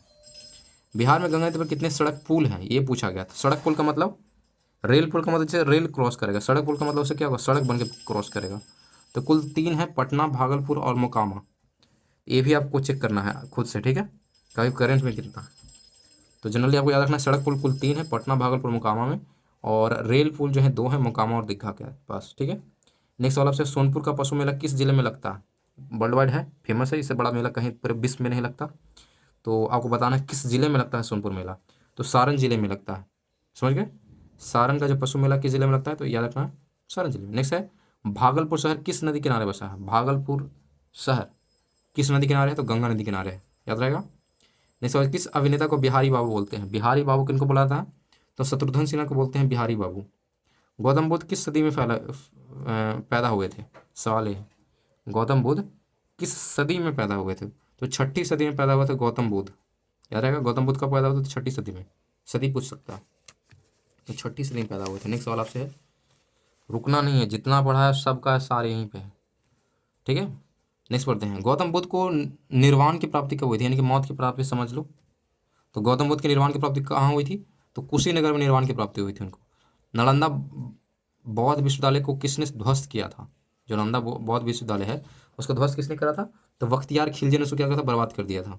मधुबनी कला के किस क्षेत्र से संबंधित है? मधुबनी कला किस क्षेत्र से संबंधित है? तो याद रखना, मिथिलांचल का जो इलाका किस क्षेत्र में संबद्ध है, ओ सॉरी प्रसिद्ध नहीं है, संबद्ध में किस क्षेत्र में फैला हो, ये पूछा है। जो मधुबनी कला है किस क्षेत्र से संबंध है, यानी किस क्षेत्र से मतलब रिलेटेड है? तो जो मिथिलांचल का इलाका उससे रिलेटेड है, बिहार में है मिथिलांचल, उससे रिलेटेड है मधुबनी कला। क्लियर है। आगे पूछें कि बिहार के में बौद्ध बनने वाला प्रथम राजा कौन था? कौन ऐसा राजा था बिहार के अंदर जो पहली बार बौद्ध बना? तो उसका नाम क्या था? बिंबिसार था। बिंबिसार जो फर्स्ट किंग, वो बिकम क्या, वो बिकम बौद्ध, समझ गए। नेक्स्ट सवाल आपसे है कि बिहार की सीमा पर कौन सा देश बना? बिहार की सीमा पर कौन सा देश बसा हुआ है? देश की बात हो रही है, नॉट राज्य। तो नेपाल है। बिहार के बॉर्डर पे कौन सा देश है? नेपाल है। नेक्स्ट पूछ रहा है कि चरवाहा विद्यालय का कार्यक्रम बिहार के किस मुख्यमंत्री ने शुरू किया था? चरवाहा विद्यालय का तो लालू प्रसाद ने शुरू करा था। जो चरवाहा है उनको ही पढ़ाने की सुविधा किया गया था, जो गाय भैंस चरवाया करते थे उनके लिए भी बना था ये चरवाहा विद्यालय की स्थापना। किसने? तो वहाँ के मुख्यमंत्री लालू प्रसाद हुआ करते थे, उसने उन्होंने स्टार्ट किया था। बिहार का प्रथम मध्य आकार वाला राज्य है। बिहार भारत क्या है? मध्य आकार वाला राज्य है, जो क्षेत्रफल से कितने नंबर पे आता है? तो 12वें स्थान पे आता है, और जनसंख्या के मामले में नंबर 3rd पे आता है। ये आपको याद रखना होगा कि बिहार क्षेत्रफल की दृष्टि से कितने नंबर पे है? 12 नंबर पे है पूरे देश के अंदर, और जनसंख्या की दृष्टि से 3रे स्थान पे आता है, याद रहेगा। नेक्स्ट वाला, पटना हवाई अड्डे का नाम क्या है? पटना हवाई अड्डे का पूरा नाम पूछ सकता है आपसे। तो हवाई अड्डे का नाम क्या है? लोकनायक जयप्रकाश नारायण हवाई अड्डा। लोकनायक जयप्रकाश नारायण हवाई अड्डा। पाटलिपुत्र को सर्वप्रथम पहली अपनी राजधानी किसने बनाई थी? ये पाटलिपुत्र है, उसको राजधानी पहली बार किसने बनाया था? तो अजात शत्रु ने बनाया था। ये भी इंपॉर्टेंट है। पाटलिपुत्र को राजधानी बनाने वाले राजा का नाम क्या है? अजात शत्रु।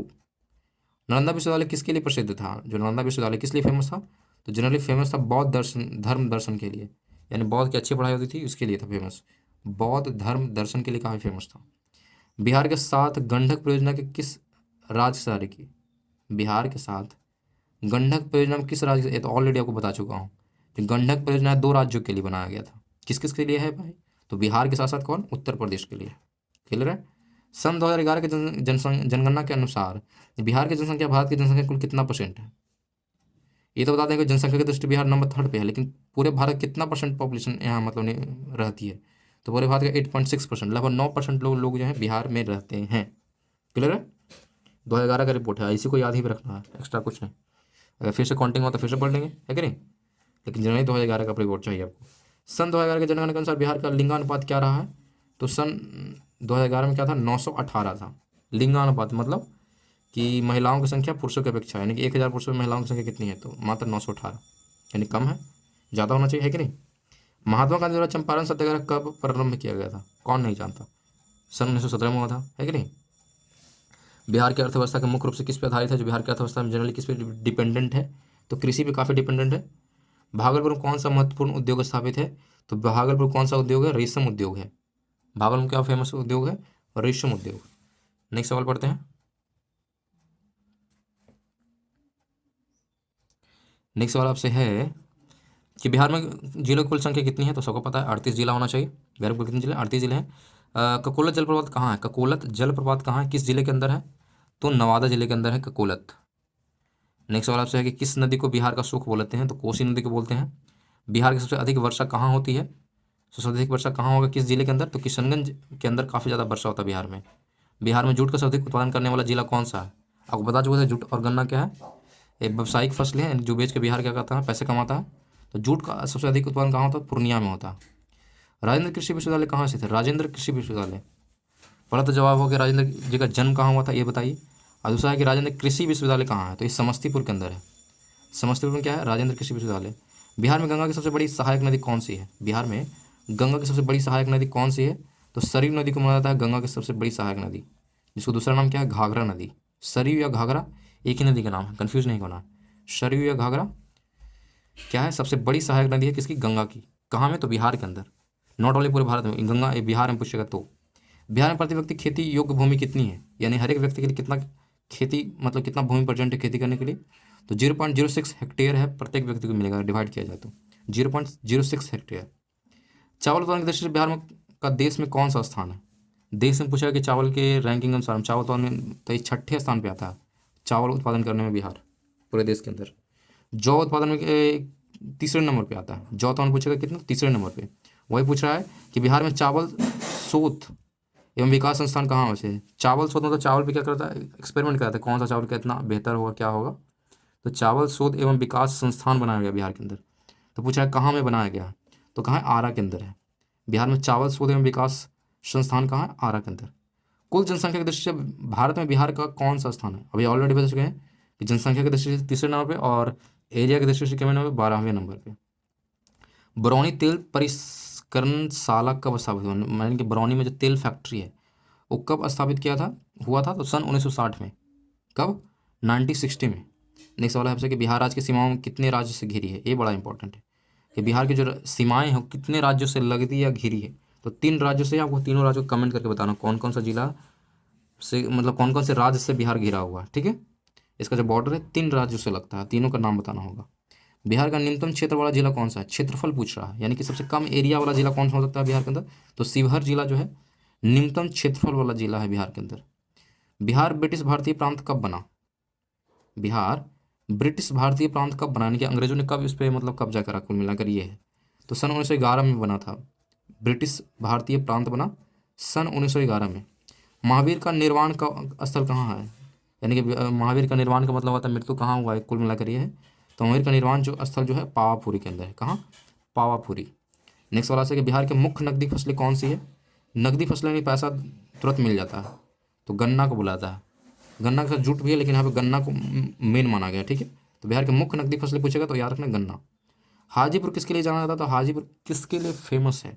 तो फल परिसंस्करण के लिए काफ़ी फेमस है, फलों के मतलब उत्पादन के लिए या समथिंग करके। तो हाजीपुर किसके लिए जाना जाता है? तो फल परिसंस्करण के लिए। नेक्स्ट सवाल है कि नालंदा विश्वविद्यालय का में फाहियान किसके शासनकाल में आया था? नालंदा विश्वविद्यालय कौन आया था? फाहियान आया था। तो किसके शासनकाल में आया था? तो चंद्रगुप्त विक्रमादित्य के समय आया था। चंद्रगुप्त विक्रमादित्य के समय आया था। कौन? फाहियान आया था। ये क्या था? एक दार्शनिक था, एक घूमने वाला था, मतलब टूरिस्ट था। वो आया था कहाँ? नालंदा विश्वविद्यालय। बिहार किस रेखा के उत्तर में विस्तृत है? मतलब किस रेखा को उत्तर साइड में बिहार स्थित है? तो कर्क रेखा के उत्तर साइड में है। अगर देखोगे तो निकल जाएगा, ठीक है। तो कर्क रेखा क्या है? उत्तर साइड में क्या है? बिहार है। नेक्स्ट सवाल है खुदा बख्श पाठागार यानी कि लाइब्रेरी की बात कर रहे हैं, बिहार के किस शहर में है? खुदा बख्श लाइब्रेरी बिहार के किस शहर में है?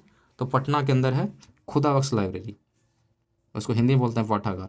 बिहार की द्वितीय राजभाषा कौन सी है? बिहार की द्वितीय राजभाषा क्या है? उर्दू है। पहला तो हिंदी होगा और दूसरा क्या है? उर्दू है, क्योंकि सेकेंड मोस्ट पॉपुलेशन जो है वो मुस्लिम लोगों का है, इसलिए यहाँ उर्दू है। बिहार का अधिकांश क्षेत्र किस राज्य की मिट्टी से आच्छादित है, यानी कि सबसे ज़्यादा मिट्टी है वो कौन से मिलेगी बिहार के अंदर? तो जलोढ़ मिट्टी मिलेगी। बिहार का अधिकांश क्षेत्र जो है वो जलोढ़ मिट्टी से घिरा। बिहार का कौन सा जिला जो है नायलॉन उद्योग के लिए प्रसिद्ध है? नायलॉन उद्योग के लिए कौन सा फेमस है? तो मुंगेर जिला फेमस है। नेक्स्ट सवाल है कि बिहार का प्रमुख त्यौहार क्या है? तो बिहार का प्रमुख त्यौहार क्या है? छठ है। प्राचीन बिहार का प्रसिद्ध विश्वविद्यालय कहाँ था? प्राचीन बिहार का प्रसिद्ध विश्वविद्यालय कहाँ था? तो सबको पता है कहाँ था? नालंदा में। बिहार में भूमि का उपजाऊ अंश किस क्षेत्र में है? मतलब किस क्षेत्र को आप मान सकते हो कि यहाँ का भूमि जो काफ़ी ज़्यादा उपजाऊ है? तो उत्तरी बिहार का इलाका। क्यों? क्योंकि गंगा किनारे बसा है, तो गंगा से क्या जो मिट्टी आच्छादित होती है तो मिनरल्स को लेकर आता है, तो वहाँ पर मिट्टी काफ़ी ज़्यादा क्या होता है? उर्वरक हो जाता है कि नहीं। तो उपजाऊ क्षेत्र पूछेगा तो उत्तरी बिहार को सबसे ज़्यादा माना जाता है। शुद्धोधन कहाँ के राजा थे? शुद्धोधन कहाँ के राजा थे? तो कपिल वस्तु के राजा थे वो। जगह का नाम क्या है? कपिल वस्तु। याद रहेगा, नाम क्या था राजा का? शुद्धोधन। नेक्स्ट सवाल आपसे है कि प्रथम स्वतंत्रता संग्राम जो 1857 में बिहार का नेतृत्व करने वाला कौन था? तो कुंवर सिंह ने करा था। पूछ सकता है कि स्वतंत्रता संग्राम 1857 में बिहार का नेतृत्व कौन कर रहा था? तो कुंवर सिंह कर रहे थे। नेक्स्ट सवाल है, बिहार के उत्तरी मैदान खंड दो भागों में कौन सी नदी बांटती है? बिहार का जो उत्तरी मैदानी खंड है उसको दो भागों में डिवाइड करता है, कौन सा नदी? तो उसका नदी का नाम क्या है? बागमती रिवर है। डिवाइड कर देता है दो भाग में। नेक्स्ट सवाल आपसे है कि बिहार की किस रियासत के जमींदार ने स्वतंत्रता संग्राम 1857 में सक्रिय भाग लिया? रियासत का मतलब होता है कोई, मतलब राजा महाराजा, जैसे खानदान होता है ना, उस तरह से रियासत हुआ करता था। तो बिहार के किस रियासत के जमींदार ने स्वतंत्रता संग्राम 1857 के सक्रिय भाग लिया था? तो जगदीशपुर के जितने भी जमींदार लोग थे उन्होंने पार्टिसिपेट किया। बिहार के पूर्वी भाग में किसकी सबसे अधिक खेती होती है? तो पटसन की खेती, जूट को बोलते हैं पटसन। ठीक है, तो बिहार के पूर्वी भाग में सबसे किस खेती होती है? तो पटसन की खेती होती है। नालंदा महाविहार का निर्माण किस वंश के शासनकाल में हुआ था? नालंदा महाविहार का निर्माण किस वंश के शासनकाल में हुआ था? तो गुप्त वंश के शासनकाल में हुआ था नालंदा महाविहार। किसके वंश से पूछेगा तो याद रखना, गुप्त वंश के। ठीक है, नेक्स्ट सवाल आपसे कि बिहार के नलकूपों द्वारा सबसे अधिक सिंचाई किस क्षेत्र में? अभी बताया था कि बिहार में नलकूप से ज़्यादा सिंचाई है, तो समस्तीपुर वाले इलाके में सबसे ज़्यादा नलकूप से होता है, यानी कि बोरिंग से होता है, यानी कि मिट्टी से पानी निकाल के करते हैं, वहाँ खेती करते हैं जमीन के अंदर से निकाल कर। नेक्स्ट सवाल आपसे है कि बिहार पंचायत राज अधिनियम 1993 में पंचायत राज की संरचना कैसी थी? पता तो ये पूछा कि अधिनियम कब आया था? तो 1993 में आया था। 1993 में आया, क्या आया था? बिहार पंचायत राज अधिनियम आया था। ठीक है, दूसरा सवाल इसमें है कि पंचायत राज की संरचना कैसी थी? तो त्रिस्तरीय थी। इसमें ग्राम पंचायत हुआ करता था, पंचायत समिति होता था और जिला परिषद हुआ करता था, इसलिए तीर्थ परिषद बोलता है। पहला कौन है? ग्राम पंचायत, उसके ऊपर पंचायत समिति और उसके ऊपर कौन? जिला परिषद। क्लियर है, आगे पढ़ते हैं। बिहार स्थापना दिवस कब मनाते हैं? बिहार स्थापना दिवस कब मनाते हैं? तो बिहार स्थापना दिवस मनाते हैं हम लोग क्या? 1 अप्रैल को मनाते हैं। नेक्स्ट पूछ रहा है कि मुंगेर में बरहिया ताल विरोध का उद्देश्य क्या है? देखो, बरहिया बरहिया ताल बरहिया ताल विरोध का उद्देश्य क्या था? मुंगेर में कौन सा विरोध हुआ था? बरहिया ताल विरोध का नाम लिखा गया है, बरहिया ताल विरोध। इसका उद्देश्य था बकास्त भूमि की वापसी की मांग।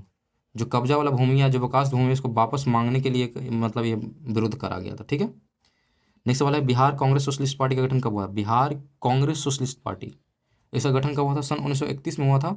बिहार कांग्रेस सोशलिस्ट पार्टी का गठन हुआ था। नेक्स्ट पूछा है कि पटना का स्थानीय समय तो भारतीय मानक समय से क्या है? थोड़ा सा आगे है। पटना का जो स्थानीय समय है ये भारतीय मानक समय से क्या है? पीछे है, आगे पूछ सकते हो, तो याद रखना हमेशा आगे है। क्लियर है। पाटलिपुत्र में इसे चंद्रगुप्त का महल मुख्य रूप से किसने बनवाया था? चंद्रगुप्त का महल पाटलिपुत्र बनाया गया, किसने बनाया? वो किससे बना है, सवाल ये है। ये महल तो बना था लेकिन किस चीज़ से बना, ये पूछा। तो लकड़ी का बना हुआ महल है ये। पाटलिपुत्र में स्थित चंद्रगुप्त का जो महल है किससे बना था? लकड़ी से बनाया गया था। नेक्स्ट सवाल है कि बिहार के गौ हत्या रोकने के लिए गौरौचनी की सभाओं की स्थापना कब हुई थी? गौ हत्या को रोकने के लिए बनाया था, कौन सा सभा बनाया गया था? गौरौचनी सभा। इसका स्थापना कब हुआ था ये पूछ रहा है। तो 1882 में हुआ था। कौन सा सभा? गौरौचनी हवा सभा। क्लियर है। नेक्स्ट सवाल है, बिहार के औद्योगिक वित्तीय सहायता प्रदान करने हेतु प्रमुख वित्तीय संस्था कौन सी है? बिहार में औद्योगिक वित्तीय सहायता मतलब उद्योगों के लिए क्या करेगा? थोड़ा सपोर्ट प्रोवाइड करने, पैसों को कमी नहीं होने देगा। एक कुल मिला करिए, वित्तीय सहायता का मतलब होता है पैसे की कमी नहीं करना, मतलब सपोर्ट देना इकोनॉमिकली। तो इसको सपोर्ट देने के लिए उद्योगों के लिए ये कौन सी वित्तीय संस्था थी बिहार के अंदर? तो बिहार राज्य वित्त निगम है। बिहार राज्य वित्त निगम क्या करेगी? उद्योग को क्या करेगी? सपोर्ट करेगी, उसके लिए बनाया गया बिहार राज्य वित्त निगम। नेक्स्ट सवाल पूछा, आज़ादी के बाद बिहार में सिंचित क्षेत्र कितना बढ़ा? लगभग 10 गुना बढ़ चुका। आज़ादी जैसे हुआ बिहार के अंदर तो सिंचित क्षेत्र कितना बढ़ा? लगभग 10 गुना, यानी कि 10 गुना खेती करने वाले लोग बढ़ गए। अंग्रेज लोग थे तो अंग्रेज लोग करने नहीं देते थे, थोड़ा सा ये होता था, लेकिन जैसे आज़ाद हुआ भारत, बिहार का जो है सिंचित क्षेत्र है वो 10 गुना लगभग बढ़ गया।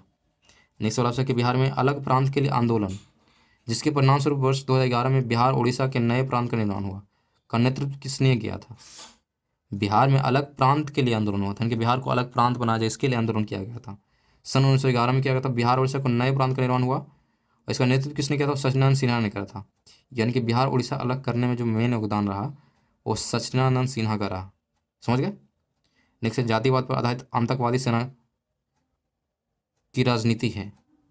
जातिवाद पर आधारित आतंकवादी सेना की राजनीति है कहाँ? तो बिहार में ये बोला जाता है। मतलब जातिवाद पर यहाँ ज़्यादा क्या हुआ था? राजनीति बेस्ड है, इसलिए बोला जाता है कि क्या है? आतंकवाद सेना की राजनीति माना जाता है। तो जनरली बिहार में ऐसा हुआ। नेक्स्ट है ताम्रपत्र लेख दर्शाते हैं कि प्राचीन काल में बिहार के राजाओं का संपर्क था। जो ताम्रपत्र लेख है, ताम्रपत्र का मतलब तांबे पर लिखा जाता था पहले, तो उसको बोलते हैं ताम्रपत्र लेख। ठीक है, तो ताम्रपत्र लेख दर्शाते हैं कि प्राचीन काल में बिहार के राजाओं का संपर्क किससे था, तो जावा सुमात्रा से था। जावा सुमात्रा से यहाँ के राजाओं का क्या था, संबंध था। किससे, जावा सुमात्रा से। नेक्स्ट सवाल आपसे पूछ सकता है पुराना बिहार का कितना % जमीन लेकर झारखंड राज्य बना, तो कुल 45.85, यानी कि आधा आधा डिवाइड तो नहीं हुआ, लगभग 45% इलाका लिया बिहार का और एक नया राज्य झारखंड बन गया। हाफ हाफ करा गया मान के चलो, तो 45.85% जो है झारखंड बना इतना इलाका में, अब बाकी में बिहार रह गया। बिहार में शहरी आबादी कुल आबादी का कितना % है, तो बिहार में लगभग ओनली 11% जो है शहरी आबादी है। पूरी पॉपुलेशन का ओनली 11%, 10.46% माना जाता है, 10.5 मान के चलो, 10.46% जो है शहरी आबादी है पूरे बिहार की जितनी आबादी है उसके। ठीक है, नेक्स्ट सवाल पढ़ते हैं। बिहार कौन सा शहर जो वन्य जीव सेंचुरी और राष्ट्रीय पार्क के लिए प्रसिद्ध है, कौन सा शहर है किसके लिए फेमस है, वन्य जीव सेंचुरी और राष्ट्रीय पार्क के लिए फेमस है, तो गया जो है फेमस इसके लिए। नेक्स्ट सवाल है कि गौतम बुद्ध को एक देवता का स्थान किस राजा के युग में प्राप्त हुआ, तो गौतम बुद्ध को पहले देवता ने एक समान आदमी माना था, लेकिन देवता का जो स्थान दिया गया कनिष्क के शासनकाल में उनको देवता मान दिया गया। किनको, गौतम बुद्ध को। बिहार में कितनी बार राष्ट्रपति शासन लागू हो चुका है, तो करीब करीब 8 बार शासन लगा है बिहार के अंदर। याद रखना, बिहार में कितनी बार राष्ट्रपति शासन लगा है, तो 8 बार। बिहार में सुपर ताप विद्युत संयंत्र किस जगह और किस संस्था द्वारा स्थापित किया गया है, अभी पढ़ा चुके हैं, पहले ही पढ़ाए थे। तो ताप विद्युत संयंत्र जो है यानी कि थर्मल पावर प्लांट की बात कर रहा है, तो कहलगांव में हुआ था, एनटीपीसी के द्वारा बनाया गया था। प्रति वर्ग किलोमीटर जनसंख्या घनत्व बिहार के राज्य में कितना है, यानी कि 1 वर्ग किलोमीटर यानी 1 किलोमीटर स्क्वायर एरिया के अंदर कितने लोग रह रहे हैं, तो 1106 लोग रह रहे हैं। पूछ सकता है कि बिहार का जनसंख्या घनत्व कितना है, तो 1106 है। ठीक है, नेक्स्ट वाला है ग्राम पंचायत के सदस्य का चुनाव कितनी आबादी पे होता है, तो ग्राम पंचायत का एक सदस्य का चुनाव होता है 500 आबादी पर। अगर 500 मिनिमम आबादी होना ही चाहिए, नहीं होगा तो ये पॉसिबल नहीं है। तो ग्राम पंचायत एक सदस्य का चुनाव कितनी आबादी पर होता है, करीब 500 पे। बिहार शिक्षा परियोजना किसकी भागीदारी से शुरू की गई थी, बिहार शिक्षा परियोजना किसकी भागीदारी से शुरुआत किया था, तो यूनिसेफ की भागीदारी से। यूनिसेफ ने इसमें पार्टिसिपेट किया और इस परियोजना को लाने में हेल्प करा, बिहार शिक्षा परियोजना। ठीक है, दरियापंथी संप्रदाय क्या है था, दरियापंथी संप्रदाय क्या है भाई, तो ये है एक संश्लेषित धार्मिक विचारधारा है, मतलब धार्मिक विचारधारा है दरियापंथी संप्रदाय। उदंतपुरी बिहार का संस्थापक कौन है, उदंतपुरी बिहार, इसके संस्थापक कौन थे, तो धर्मपाल को माना जाता है इसके। धर्मपाल क्या थे, उदंतपुरी बिहार के संस्थापक थे। पाल शासकों द्वारा बौद्ध धर्म के किस संप्रदाय को विशेष प्रोत्साहन मिला, पाल शासकों के द्वारा बौद्ध धर्म के किस संप्रदाय को, देखो बौद्ध धर्म में बहुत सारे संप्रदाय हुआ करते थे, तो किस संप्रदाय को सबसे ज़्यादा सपोर्ट मिला, किसके द्वारा, पाल शासकों द्वारा, तो व्रजयान को मिला। व्रजयान को सबसे ज़्यादा सपोर्ट मिला किसके द्वारा, पाल शासकों द्वारा। नेक्स्ट सवाल है कि नालंदा महाविहार को आर्थिक अनुदान देने वाले शासक कौन थे, यानी कि इकोनॉमिकल हेल्प करने वाला नालंदा महाविहार का, तो हर्ष था, हर्ष थे, धर्मपाल थे और देवपाल थे। 3 राजा हुए, हर्ष, धर्मपाल और देवपाल। इन्होंने आर्थिक अनुदान दिए, यानी कि पैसे दिए, सब्सिडी दी, किसको, नालंदा महाविहार को। नेक्स्ट पढ़ते हैं। बिहार में मुगल क्या लिखा हुआ, स्थापत्य कला का सर्वश्रेष्ठ उदाहरण कौन है, स्थापत्य कला का सर्वश्रेष्ठ उदाहरण कौन था, मनी स्थित क्या है, शाह दौलत का मकबरा। इसका मतलब क्या हुआ कि मुगल लोग बिहार में आए थे, इसका सबसे बेस्ट प्रूफ क्या हो सकता है, ये कुल पूछ रहा है। तो क्या था, मनेर में स्थित क्या है, शाह दौलत का मकबरा, इसका सबसे बेस्ट प्रूफ ये होगा। समझ गए। नेक्स्ट सवाल आपसे पूछा है कि मध्यकाल में बिहार में आने वाले ईरानी यात्री में कौन एक धर्माचार्य था, ईरानी यात्री तो था ही, लेकिन साथ में क्या था, धर्माचार्य था, जो कि मध्यकाल में बिहार आया था। उसका नाम क्या है, तो उसका नाम है क्या, बहबहानी, बहबहानी नाम है उसका, जो क्या था, एक धर्माचार्य भी था। नेक्स्ट पढ़ते हैं। बिहार पर उर्दू भाषा में ऐतिहासिक रचना किसने लिखी, बिहार पर उर्दू भाषा में ऐतिहासिक रचना किसने लिखी, तो शाह अजीदाबादी ने किताब लिखी है, ऐतिहासिक रचना लिखी है, किस पे, बिहार पे लिखा, लेकिन किस लैंग्वेज में लिखा, तो उर्दू में लिखा। नाम याद रखना किसके द्वारा, तो शाह अजीदाबादी के द्वारा लिखा गया। बिहार में हिंदी साहित्य सम्मेलन का स्थापना कब हुआ था, हिंदी साहित्य सम्मेलन की स्थापना पूछ सकता है, तो सन 1919 में हुआ था बिहार में हिंदी साहित्य सम्मेलन की स्थापना। नेक्स्ट पूछा, बिहार रिसर्च सोसाइटी की स्थापना कब हुई थी, बिहार रिसर्च सोसाइटी की स्थापना कब हुई थी, सन 1915 में हुआ था। पटना संग्रहालय की स्थापना कब हुआ था, ये पूछ सकता है, तो पटना संग्रहालय की स्थापना कब हुआ, सन 1919 ईस्वी में। मगध के परवर्ती गुप्त वंश के संस्थापक कौन है, परवर्ती गुप्त पूछ रहा है, कौन सा गुप्त, परवर्ती गुप्त वंश के संस्थापक कौन है, तो कृष्णगुप्त को बोलेगा। सिंपल गुप्त बोलेगा तो कोई और हो जाएगा, लेकिन पूछेगा प्रवर्ती गुप्त वंश के संस्थापक कौन है, तो कृष्णगुप्त को बोला जाएगा। समझ गए। बिहार आने वाला पहला अंग्रेज यात्री कौन था, तो अंग्रेज यात्री पहला जो बिहार में आया था उसका नाम था रॉल्फ फिच। रॉल्फ फिच को बोला था। बिहार में किस मुगल शासक का राज्याभिषेक अंग्रेजों के संरक्षण में हुआ था, मतलब अंग्रेजों ने क्या करा था, उनको सपोर्ट दिया था, मतलब कैसे होता है बॉडीगार्ड, तो अंग्रेज बॉडीगार्ड बन गए थे उस मुगल शासक के राज्याभिषेक के लिए। उसका नाम था शाह आलम द्वितीय। शाह आलम द्वितीय का जो राज्याभिषेक हुआ था अंग्रेजों के प्रोटेक्शन में हुआ था। बाबू कुंवर सिंह ने कहाँ बंदूक एवं गोला बारूद बनाने का कारखाना स्थापित किया था, बाबू कुंवर सिंह ने कारखाना बनाया था किसका, बंदूक और गोला बनाने का, तो जगदीशपुर में उन्होंने बनाया था। नेक्स्ट सवाल आपसे है कि 1857 के दौरान बिहार में कहाँ कि लोगों का आभास हुआ कि मानव देश से सरकारी प्रशासन समाप्त हो चुका। 1857 के दौरान बिहार के कहाँ के लोगों को ऐसा लगा कि जो सरकारें हैं वो हमारे लिए काम नहीं कर रही है, जो सरकारी प्रशासन है वो समाप्त हो चुका है, अंग्रेज कब्जा कर चुके हैं। ऐसा कहाँ के लोगों को लगा, तो तिरहुत के लोगों को पहली बार ऐसा एहसास हुआ था, तो उन्होंने पार्टिसिपेट किया 1857 के क्रांति में। तिरहुत के लोगों को ऐसा लगा। ठीक है। नेक्स्ट सवाल आपसे 1857 के दौरान विद्रोह के दौरान किसने अंग्रेज के विरुद्ध छापामार युद्ध किया, कौन सा युद्ध, छापामार युद्ध। कौन ऐसा व्यक्ति था भाई जिसने छापामार युद्ध किया, वो भी कि अंग्रेजों के विरुद्ध 1857 के दौरान, तो अमर सिंह उनका नाम है। अमर सिंह ने ऐसा करा, कौन सा युद्ध, छापामार युद्ध की शुरुआत करा उन्होंने। अमर सिंह ने 1857 के विद्रोह के दौरान कहाँ सरकार स्थापित की, खुद का उन्होंने सरकार बना लिया, तो कैमूर में उन्होंने अपना खुद का एक सरकार बना लिया, अमर सिंह, याद रहेगा। नेक्स्ट सवाल आपसे है कि 1857 के विद्रोह के दौरान किस जिले की किलेबंदी की गई, किस जिले में क्या किलेबंदी की गई, मतलब जहाँ अंग्रेज लोग रह रहे होंगे उनको बंद कर दिया गया। कुल मिलाकर ये किस जिले में किलेबंदी की गई, तो मुजफ्फरपुर जिला के अंदर ऐसा हुआ, किलेबंदी की शुरुआत करा गया। 1857 के विद्रोह के दौरान कहाँ एक्सप्रेस डाक की नई लाइनें खोली गई, एक्सप्रेस डाक की नई लाइनें खोली गई, तो पूर्णिया से मुजफ्फरपुर के बीच में हुआ था, ये डाक खोला गया। ठीक है, एक्सप्रेस डाक जिसको बोला गया, कोई चिट्ठी उट्ठी भेजाना है डालो पहुँच गया। समझ गए। तो सबसे ज़्यादा देखो बिहार के अंदर कितना 1857 के क्रांति एक्टिव था, बहुत ज़्यादा एक्टिव था, लोगों ने बहुत बढ़ चढ़ के पार्टिसिपेट किया था अंग्रेज को भगाने के लिए। नेक्स्ट पढ़ते हैं, कहाँ के राजा कुंवर सिंह को अपने राज्य में प्रवेश की अनुमति नहीं दी थी, तो रीवा के जो राजा थे वो कुंवर सिंह को आने से मना कर दिए, क्यों, क्योंकि अंग्रेज के विरुद्ध लड़ाई कर रहे थे, इसलिए इनको आने से प्रवेश की अनुमति दी ही नहीं, तो रीवा के राजा ने ऐसा करा था। अवध के शाह ने कुंवर सिंह को कहाँ के लिए एक फरमान दिया, अवध के जो शाह ने, अवध के यानी कि राजा ने कुंवर सिंह को कहाँ के लिए एक फरमान दिया, तो आजमगढ़ के लिए उनको फरमान दिया कि हाँ आइए, चाहे समथिंग कुछ काम के लिए, आजमगढ़ के लिए उनको क्या फरमान दिया। ठीक है, अवध के राजा ने। नेक्स्ट वाला कि कुंवर सिंह ने कहाँ के युद्ध में नाना साहब का सहयोग दिया, नाना साहब का भी उन्होंने सहयोग दिया था, किस युद्ध में, तो कानपुर के युद्ध में उन्होंने साथ दिया था। कानपुर के युद्ध में कुंवर सिंह क्या किए, नाना साहब का क्या उन्होंने साथ दिया। नेक्स्ट वाला आपसे है कि कुंवर सिंह ने अपने अंतिम समय में किस अंग्रेज कैप्टन के साथ युद्ध किया, तो सबसे अंतिम समय में वो लिग्रांड के साथ उन्होंने लड़ाई किया था। ये अंग्रेज कैप्टन था जिसका नाम था लिग्रांड, उसके साथ आखिरी वो लड़ाई कुंवर सिंह किए थे अंतिम समय में। ठीक है, आगे बढ़ते हैं। ध्यान दिया, 1800 के विद्रोह के दौरान किस जिले में जमींदारों की कंपनी की सहायता की थी, किस जिले के जमींदारों ने कंपनी की सहायता की, यहाँ के गद्दार ऑलरेडी प्रेजेंट थे, है कि नहीं। देख लो 1857 के विद्रोह क्या किया था, यहाँ के जो जमींदार थे वो अंग्रेजों का हेल्प किए थे, तो ये हथुआ है, हथुआ एक जगह है, वहाँ के जो जमींदार लोग थे वो अंग्रेजों को क्या करा, उन्होंने सहायता करा। नेक्स्ट है 1830 के दशक में पटना किस आंदोलन का केंद्र था, ये 1857 में बल्कि 1830 बोल रहा है। 1830 के दशक में पटना किस आंदोलन का केंद्र था, तो बहावी आंदोलन का केंद्र था। कौन सा आंदोलन, बहावी आंदोलन, पूछ सकता है कि बहावी आंदोलन किस ईस्वी में बिहार के अंदर हो रहा था, 1830 में हो रहा था, कहाँ, तो पटना के इलाके में हो रहा था। नेक्स्ट सवाल है खुदीराम बोस की वो कब फांसी दी गई, खुदीराम बोस को फांसी दिया किस लिए, जब पता है कि उन्होंने बम फेंक दिया था, तो खुदीराम बोस को फांसी की सजा दी गई 11 अगस्त 1908 को मिला था, 11 अगस्त 1908 को खुदीराम बोस को फांसी की सजा दी गई।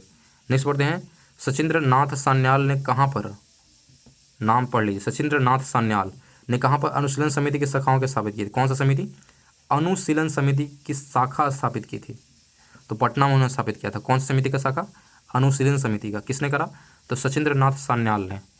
नेक्स्ट सवाल है सत्ययुग पत्रिका किसने प्रकाशित की थी, सत्ययुग ये पत्रिका थी, प्रकाशित किसने किया था, तो पुरुषोत्तम नारायण नंदा ने करा था। व्यक्ति का नाम क्या है, पुरुषोत्तम नारायण नंदा ने सत्ययुग नामक पत्रिका उन्होंने लॉन्च करा था। बिहारी अखबार के संपादक कौन थे, बिहारी अखबार का नाम क्या है, बिहारी। इस संपादक कौन थे, तो बाबू महेश्वरी प्रसाद, बाबू महेश्वरी प्रसाद क्या थे, बिहारी नामक अखबार के संपादक थे। स्वराज कथा नामक पत्रिका के संपादक कौन थे, देखो स्वराज कथा ये क्या है, पत्रिका है, इसके संपादक पूछेगा तो संपादक का नाम क्या है, बाल मुकुंद वाजपेयी, बाल मुकुंद वाजपेयी।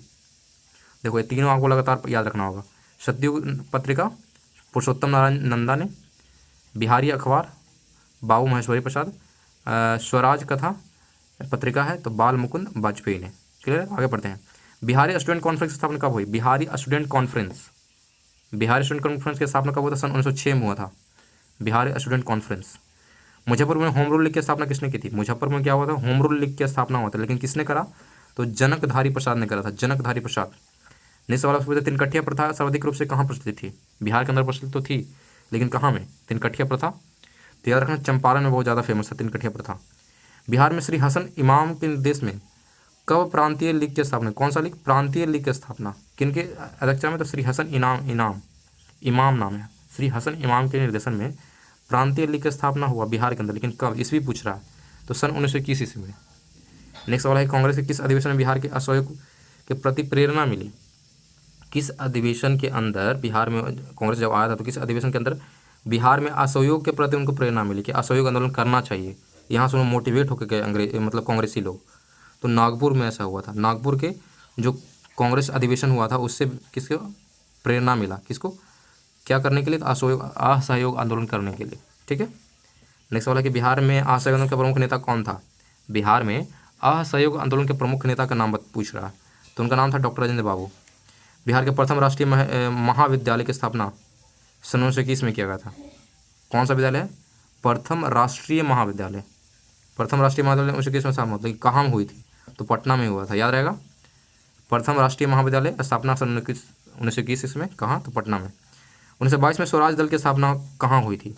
पहला सवाल तो ये होगा स्वराज दल की स्थापना कब हुई थी? तो 1922 में याद रखना है, लेकिन दूसरा पूछा कहाँ हुई थी, तो याद रखना गया में हुआ था। स्वराज दल की स्थापना गया में सन 1922 ईस्वी में।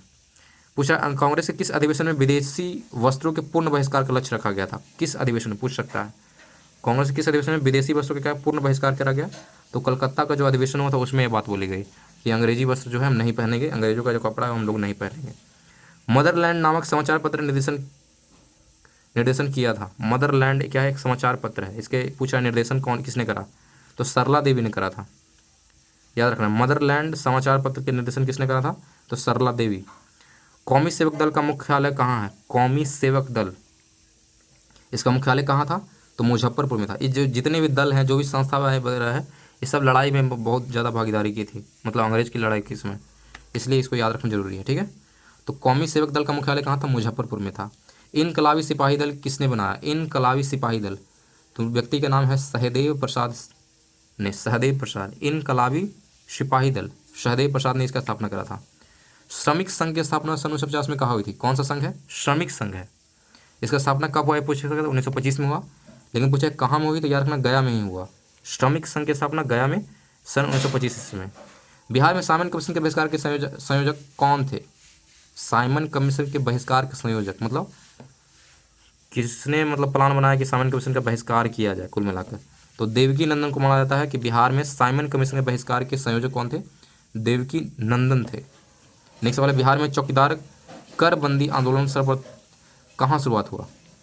कौन सा बंदी आंदोलन? देख लो, चौकीदार कर बंदी आंदोलन का नाम पढ़ लो। चौकीदारी कर बंदी आंदोलन हुआ था बिहार में, लेकिन सर्वप्रथम कहाँ इसका शुरुआत हुआ था? बेतिया में शुरुआत हुआ था। चौकीदारी कर बंदी आंदोलन बेतिया में इसका शुरुआत हुआ। नेक्स्ट सवाल है कि बिहार के किस जिले में जेल कैदियों को नंगी हड़ताल की थी? नंगी हड़ताल मतलब कपड़े वगैरह उतार दिए थे उन्होंने। तो बिहार किस जिले में ऐसा हुआ था? कैदियों ने नंगी हड़ताल की थी, तो छपरा जिला में ऐसा हुआ था। छपरा के समय हुआ था, कैदियों ने करा था जेल के अंदर क्या? नंगी हड़ताल करा था। पूछ सकता है 1931 में बिहार में समाजवादी दल की स्थापना किसने की थी? 1931 में बिहार में समाजवादी दल की स्थापना किसने की? समाजवादी दल की स्थापना पहले कब हुआ? तो 1931 में हुआ। कहाँ हुआ? बिहार के अंदर पूछ रहा है।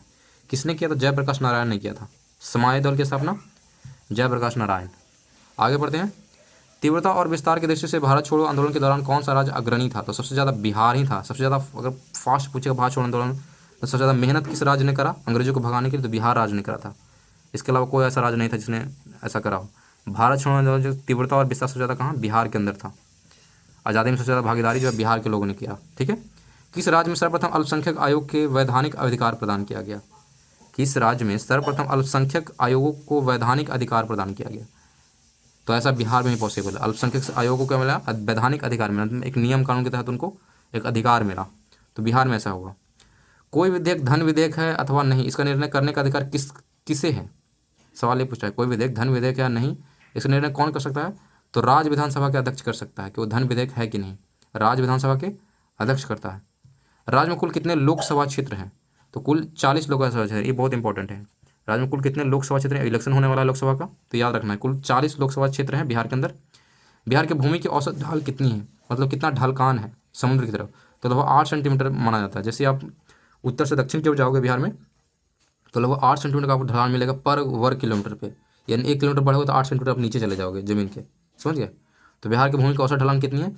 8 सेंटीमीटर पर वर्ग किलोमीटर है। नेक्स्ट पूछा है, बिहार में राजकीय पशु एवं पक्षी का दर्जा 17 अप्रैल 1913 को कम किसे दिया गया? देखो कब दिया गया ये पूछ रहा है कि राष्ट्रीय पशु पहले का नहीं था, राजकीय पशु बिहार का राजकीय पशु कोई था ही नहीं पहले, और ना ही पक्षी था। तो 17 अप्रैल सन 2013 को ऐसा किया गया कि बिहार का एक राजकीय पशु माना गया और एक राजकीय पक्षी माना गया बिहार का। कब? 17 अप्रैल 2013 को किया गया। तो याद रखना राजकीय पशु जो बिहार का है वो बैल है, और राजकीय पक्षी पूछेगा तो यहाँ का गौरैया, पशु पूछेगा तो बैल और पक्षी में गौरैया।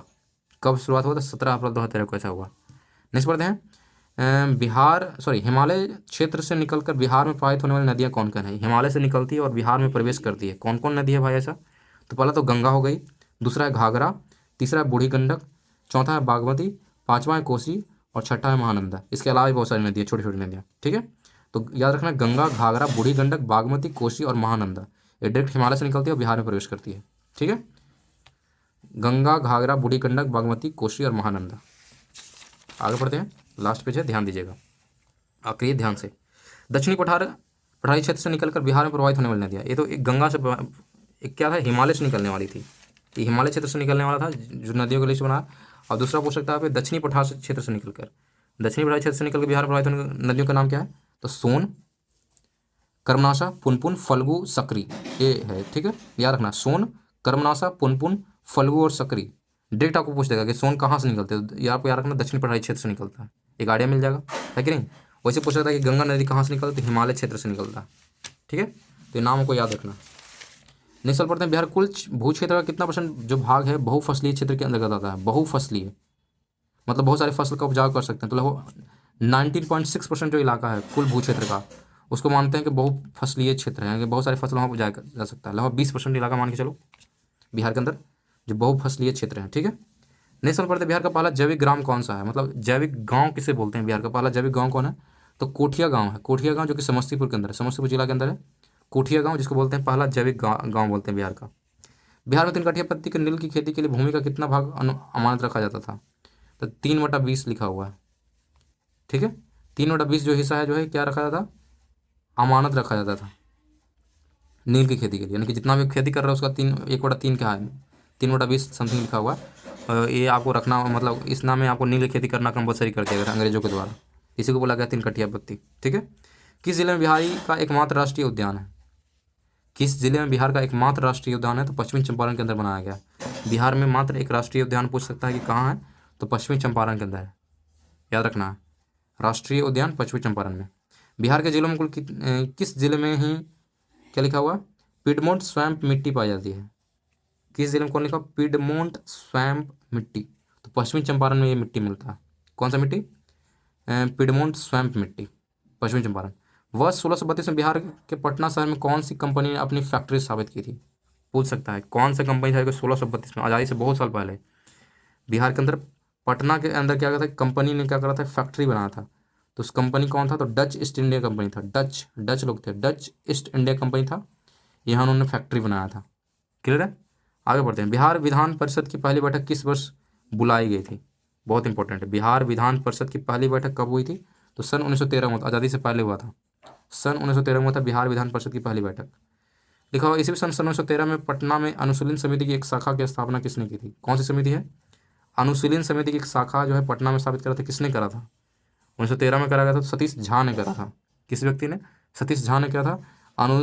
अनुशीलन समिति का शाखा का स्थापना करा था, कहाँ में? तो पटना में। बिहार समाजवादी पार्टी जिसका गठन 1931 में हुआ था, पूछ सकता है बिहार समाजवादी पार्टी गठन कब हुआ? सन 1931 में हुआ था। सवाल है किसने किया? तो 2 लोगों ने मिलकर करा, फूलन प्रसाद वर्मा ने और जयप्रकाश नारायण ने मिलकर करा था। कौन सा party? Bihar Samajwadi party, Bihar Samajwadi party की स्थापना सन 1931 में हुआ था। फूलन प्रसाद वर्मा और जयप्रकाश नारायण ने इसका स्थापना करा। बिहार का पहला रामसर स्थल कौन सा है? पूछ सकता है कि बिहार का पहला रामसर स्थल कौन सा है? तो कवर झील को बोलते हैं पहला रामसर स्थल बिहार का, कवर झील। नेक्स्ट सवाल है आपका कि ब्रह्मयोनी हिल बिहार के किस जिले में है? कौन सा हिल है भाई? ब्रह्मयोनी हिल। ब्रह्मयोनी हिल जो है बिहार के किस जिले में है? तो गया जिले के अंदर आपको मिल जाएगा ब्रह्मयोनी हिल। क्लियर है? बिहार के किस कृषि जलवायु क्षेत्र में सबसे अधिक जिले हैं? मतलब कृषि जलवायु क्षेत्र में सबसे अधिक जिले हैं तो दक्षिण पश्चिम माना जाता है। बिहार के किस कृषि जलवायु क्षेत्र में सबसे अधिक जिले हैं? तो दक्षिण पश्चिमी जो कृषि जलवायु क्षेत्र है उसमें सबसे अधिक जिला आता है। समझ गए? दक्षिण पश्चिम का इलाका वो कृषि के लिए काफ़ी ज़्यादा फेमस है, ये मान के चलो। नेक्स्ट सवाल है कि श्री कृष्ण सिंह द्वारा गठित बिहार की निर्वाचित सरकार ने फरवरी 1938 में किस कारण से इस्तीफा दे दिया था? देखो ध्यान से, इंपॉर्टेंट है। श्री कृष्ण सिंह द्वारा गठित सरकार, बिहार की निर्वाचित सरकार ने फरवरी 1938 में क्या था? इस्तीफा दे दिया था। रीजन क्या था इस्तीफा देने का भाई? तो इसी तरह राजनीतिक कैदियों को रिहाई के मुद्दे पे वो चाहते थे कि राजनीतिक कैदियों को क्या करा जाए? रिहाई करा जाए। अंग्रेज थे, देखो आज़ादी से पहले बने थे, है कि नहीं? मुख्यमंत्री आज़ादी से पहले बने, 1938 में ऐसा हुआ। तो चाहे जितने भी राजनीतिक कैदी उनको आज़ाद किया जाए, नहीं तो मुख्यमंत्री नहीं रहेंगे। तो इन्होंने इस्तीफा दे दिया था। श्री कृष्ण सिंह ने सन 1938 में ऐसा उन्होंने करा था। नेक्स्ट सवाल है कि 1940 में पटना महिला महाविद्यालय की स्थापना निम्नलिखित में किस समाज द्वारा की गई थी? बहुत इंपॉर्टेंट है कि पटना महिला विश्वविद्यालय की स्थापना कब हुआ? महाविद्यालय, पटना महिला महाविद्यालय की स्थापना कब हुआ? पहला जवाब तो ये, तो 1940 में स्थापना किया गया था पटना महिला महाविद्यालय की स्थापना। लेकिन नेक्स्ट पूछा किस समाज के द्वारा किया गया था? तो समाज का नाम क्या है? सिस्टर्स ऑफ द, क्या लिखा हुआ? Apostolic Carmel, sisters of the apostolic Carmel के द्वारा किया गया था। ये क्या है? एक क्या है? समाज मान के चलो, तो इनके द्वारा किया गया था। याद रखना, sister of the apostolic Carmel के द्वारा किया गया था। पूछा है कि 1940 में पटना महिला विद्यालय की स्थापना निम्नलिखित में किस समाज द्वारा किया गया था? ठीक तक पढ़ लिए। नेक्स्ट पूछा है विक्रमशिला विश्वविद्यालय किसके द्वारा स्थापित किया गया था? विक्रमशिला विश्वविद्यालय की स्थापना किसके द्वारा किया गया था? ऑलरेडी पढ़ चुके हैं, तो धर्मपाल के द्वारा किया गया था। बिहार के प्रथम राज्यपाल कौन थे? बहुत इंपॉर्टेंट है, देखो आज़ादी से पहले की बात हो रही है। बिहार के प्रथम राज्यपाल कौन थे? तो सर जेम्स डेविड स्टीफन थे। क्या रहेगा? सर जेम्स डेविड स्टीफन जो था ये बिहार का प्रथम राज्यपाल था। लेकिन आज़ादी के बाद कौन था ये बताएं तो कमेंट करके बताइएगा। Mahatma Gandhi and Bihar some reminiscences के लेखक कौन है? महात्मा गांधी एंड बिहार नामक किताब लिखा गया है, कुल मिलाकर ये है। तो इसका लेखक कौन है, राइटर कौन है? तो राजेंद्र प्रसाद हैं, डॉक्टर राजेंद्र बाबू जो है ये एक किताब लिखे थे, महात्मा गांधी एंड बिहार। बिहार का सबसे पुराना गिरजाघर कौन है? बहुत इंपॉर्टेंट है, बिहार का सबसे पुराना गिरजाघर कौन है? तो पादरी की हवेली जो है सबसे पुराना गिरजाघर के रूप में माना जाता है, पादरी की हवेली। नेक्स्ट सवाल है दिवंगत अभिनेता जिनका नाम है कुमुदलाल गांगुली, जिन्हें उनकी मंचीय नाम अशोक कुमार से भी जाना जाता है, का जन्म बिहार किस नाम होता? देखो जो अशोक कुमार पढ़ते हो ना, जो अभिनेता हुआ करते थे अशोक कुमार, उनका रियल नाम क्या था? कुमुदलाल गांगुली नाम था, कुमुदलाल गांगुली। ठीक है। पूछ रहा है कि किस उनका जन्म बिहार के किस शहर में हुआ था? भागलपुर से रहने वाले अशोक कुमार जो थे, जो एक्टर थे वो भागलपुर के रहने वाले, का रियल नाम पूछेगा तो याद रखना मुकुंदलाल गांगुली नाम था। नेक्स्ट सवाल है कि पहला तैरता हुआ सौर संयंत्र बिहार के किस स्थान पर बनाया गया है? तैरता हुआ सौर संयंत्र है बिहार का पहला है, कहाँ बनाया गया है? तो ये है कदीराबाद, दरभंगा जिला के अंदर है, कदीराबाद में बनाया गया है तैरता हुआ सौर संयंत्र। कहाँ? दरभंगा जिला के अंदर। बिहार में बहने वाली पवित्र नदी फल्गु किन नदियों के संगम से बनती है? बहुत इंपॉर्टेंट है, बिहार में बहने वाली पवित्र नदी फल्गु किन नदियों के संगम से बहती है? तो मोहाना और लीलाजन नदी, दो नदी है, मोहाना और लीलाजन नदी जब मिलती है तब इन फल्गु का निर्माण होता है। ठीक है। नेक्स्ट सवाल है बिहार के किस स्थान पर पहली बार चाय बागानों की स्थापना की गई है? बिहार के किस स्थान पर पहली बार चाय बागानों की स्थापना की गई? तो ठाकुरगंज एक जगह है, वहाँ पे स्थापना किया गया पहली बार चाय बागान। और आखिरी सवाल है, ध्यान दीजिएगा, कोपेन की कोपेन की वर्गीकरण योजना के अनुसार, कौन सा योजना है भाई? वर्गीकरण योजना किसके द्वारा दिया गया? कोपेन के द्वारा दिया गया। उत्तर प्रदेश और बिहार किस प्रकार के जलवायु प्रदेश में आते हैं? तो CWG जलवायु प्रदेश की तरह आता है, मतलब याद रखना है ऐसे, CWG इसके अंडर में आता है। किसके द्वारा किया गया था? कोपेन के द्वारा वर्गीकरण किया गया था। ठीक है। तो ये था हमारा पूरा बिहार का सार, जितने आप किताब पढ़े हैं सबका सार इसी में था, इसी वीडियो में था। ठीक है, तो सारे क्वेश्चन इंपॉर्टेंट सबको रट जाओ, और अगर पिछले वाले आप पढ़े हो तो कितना आंसर देंगे आप खुद दिए होंगे आंसर, है कि नहीं। तो जितना प्ले लिस्ट है सबको रट जाइए, और साथ में जो पूरा क्वेश्चन है उसको पूरा दिमाग में होना चाहिए, एक भी नहीं छूटना चाहिए। और ज़्यादा डिटेल में पढ़ना है तो जितना भी बना वीडियो बताए हैं, जो भी है सारा वीडियो प्रीवियस क्लास वाला सबको रिवाइज कर देना है। ठीक है, तो ये था पूरा बिहार, पूरे बिहार को हम खत्म कर दिए। जितने भी एग्जाम आपके आएंगे सब में काम आएंगे, इससे ज़्यादा कुछ पूछा भी नहीं जाएगा। पढ़ना भी आपको होगा तो थोड़ा बहुत आप करंट अफेयर पढ़ते रहोगे, उससे अलावा कुछ नहीं पढ़ना। ये पूरा जो पढ़ाए हैं उसको पढ़ जाओ, पिछले वाला जितना वीडियो है सब रिवाइज कर जाओ, और करंट अफेयर पढ़ते रहो, उससे ज़्यादा कुछ नहीं आएगा बिहार में। पूरे भारत का ये जो एग्ज़ाम होगा सब में काम आएगा। ठीक है, तो खूब मेहनत कीजिए, ये पूरा प्ले लिस्ट को एकदम रट जाइए अब। ठीक है, तो आज के लिए इतना ही, धन्यवाद, बाय बाय।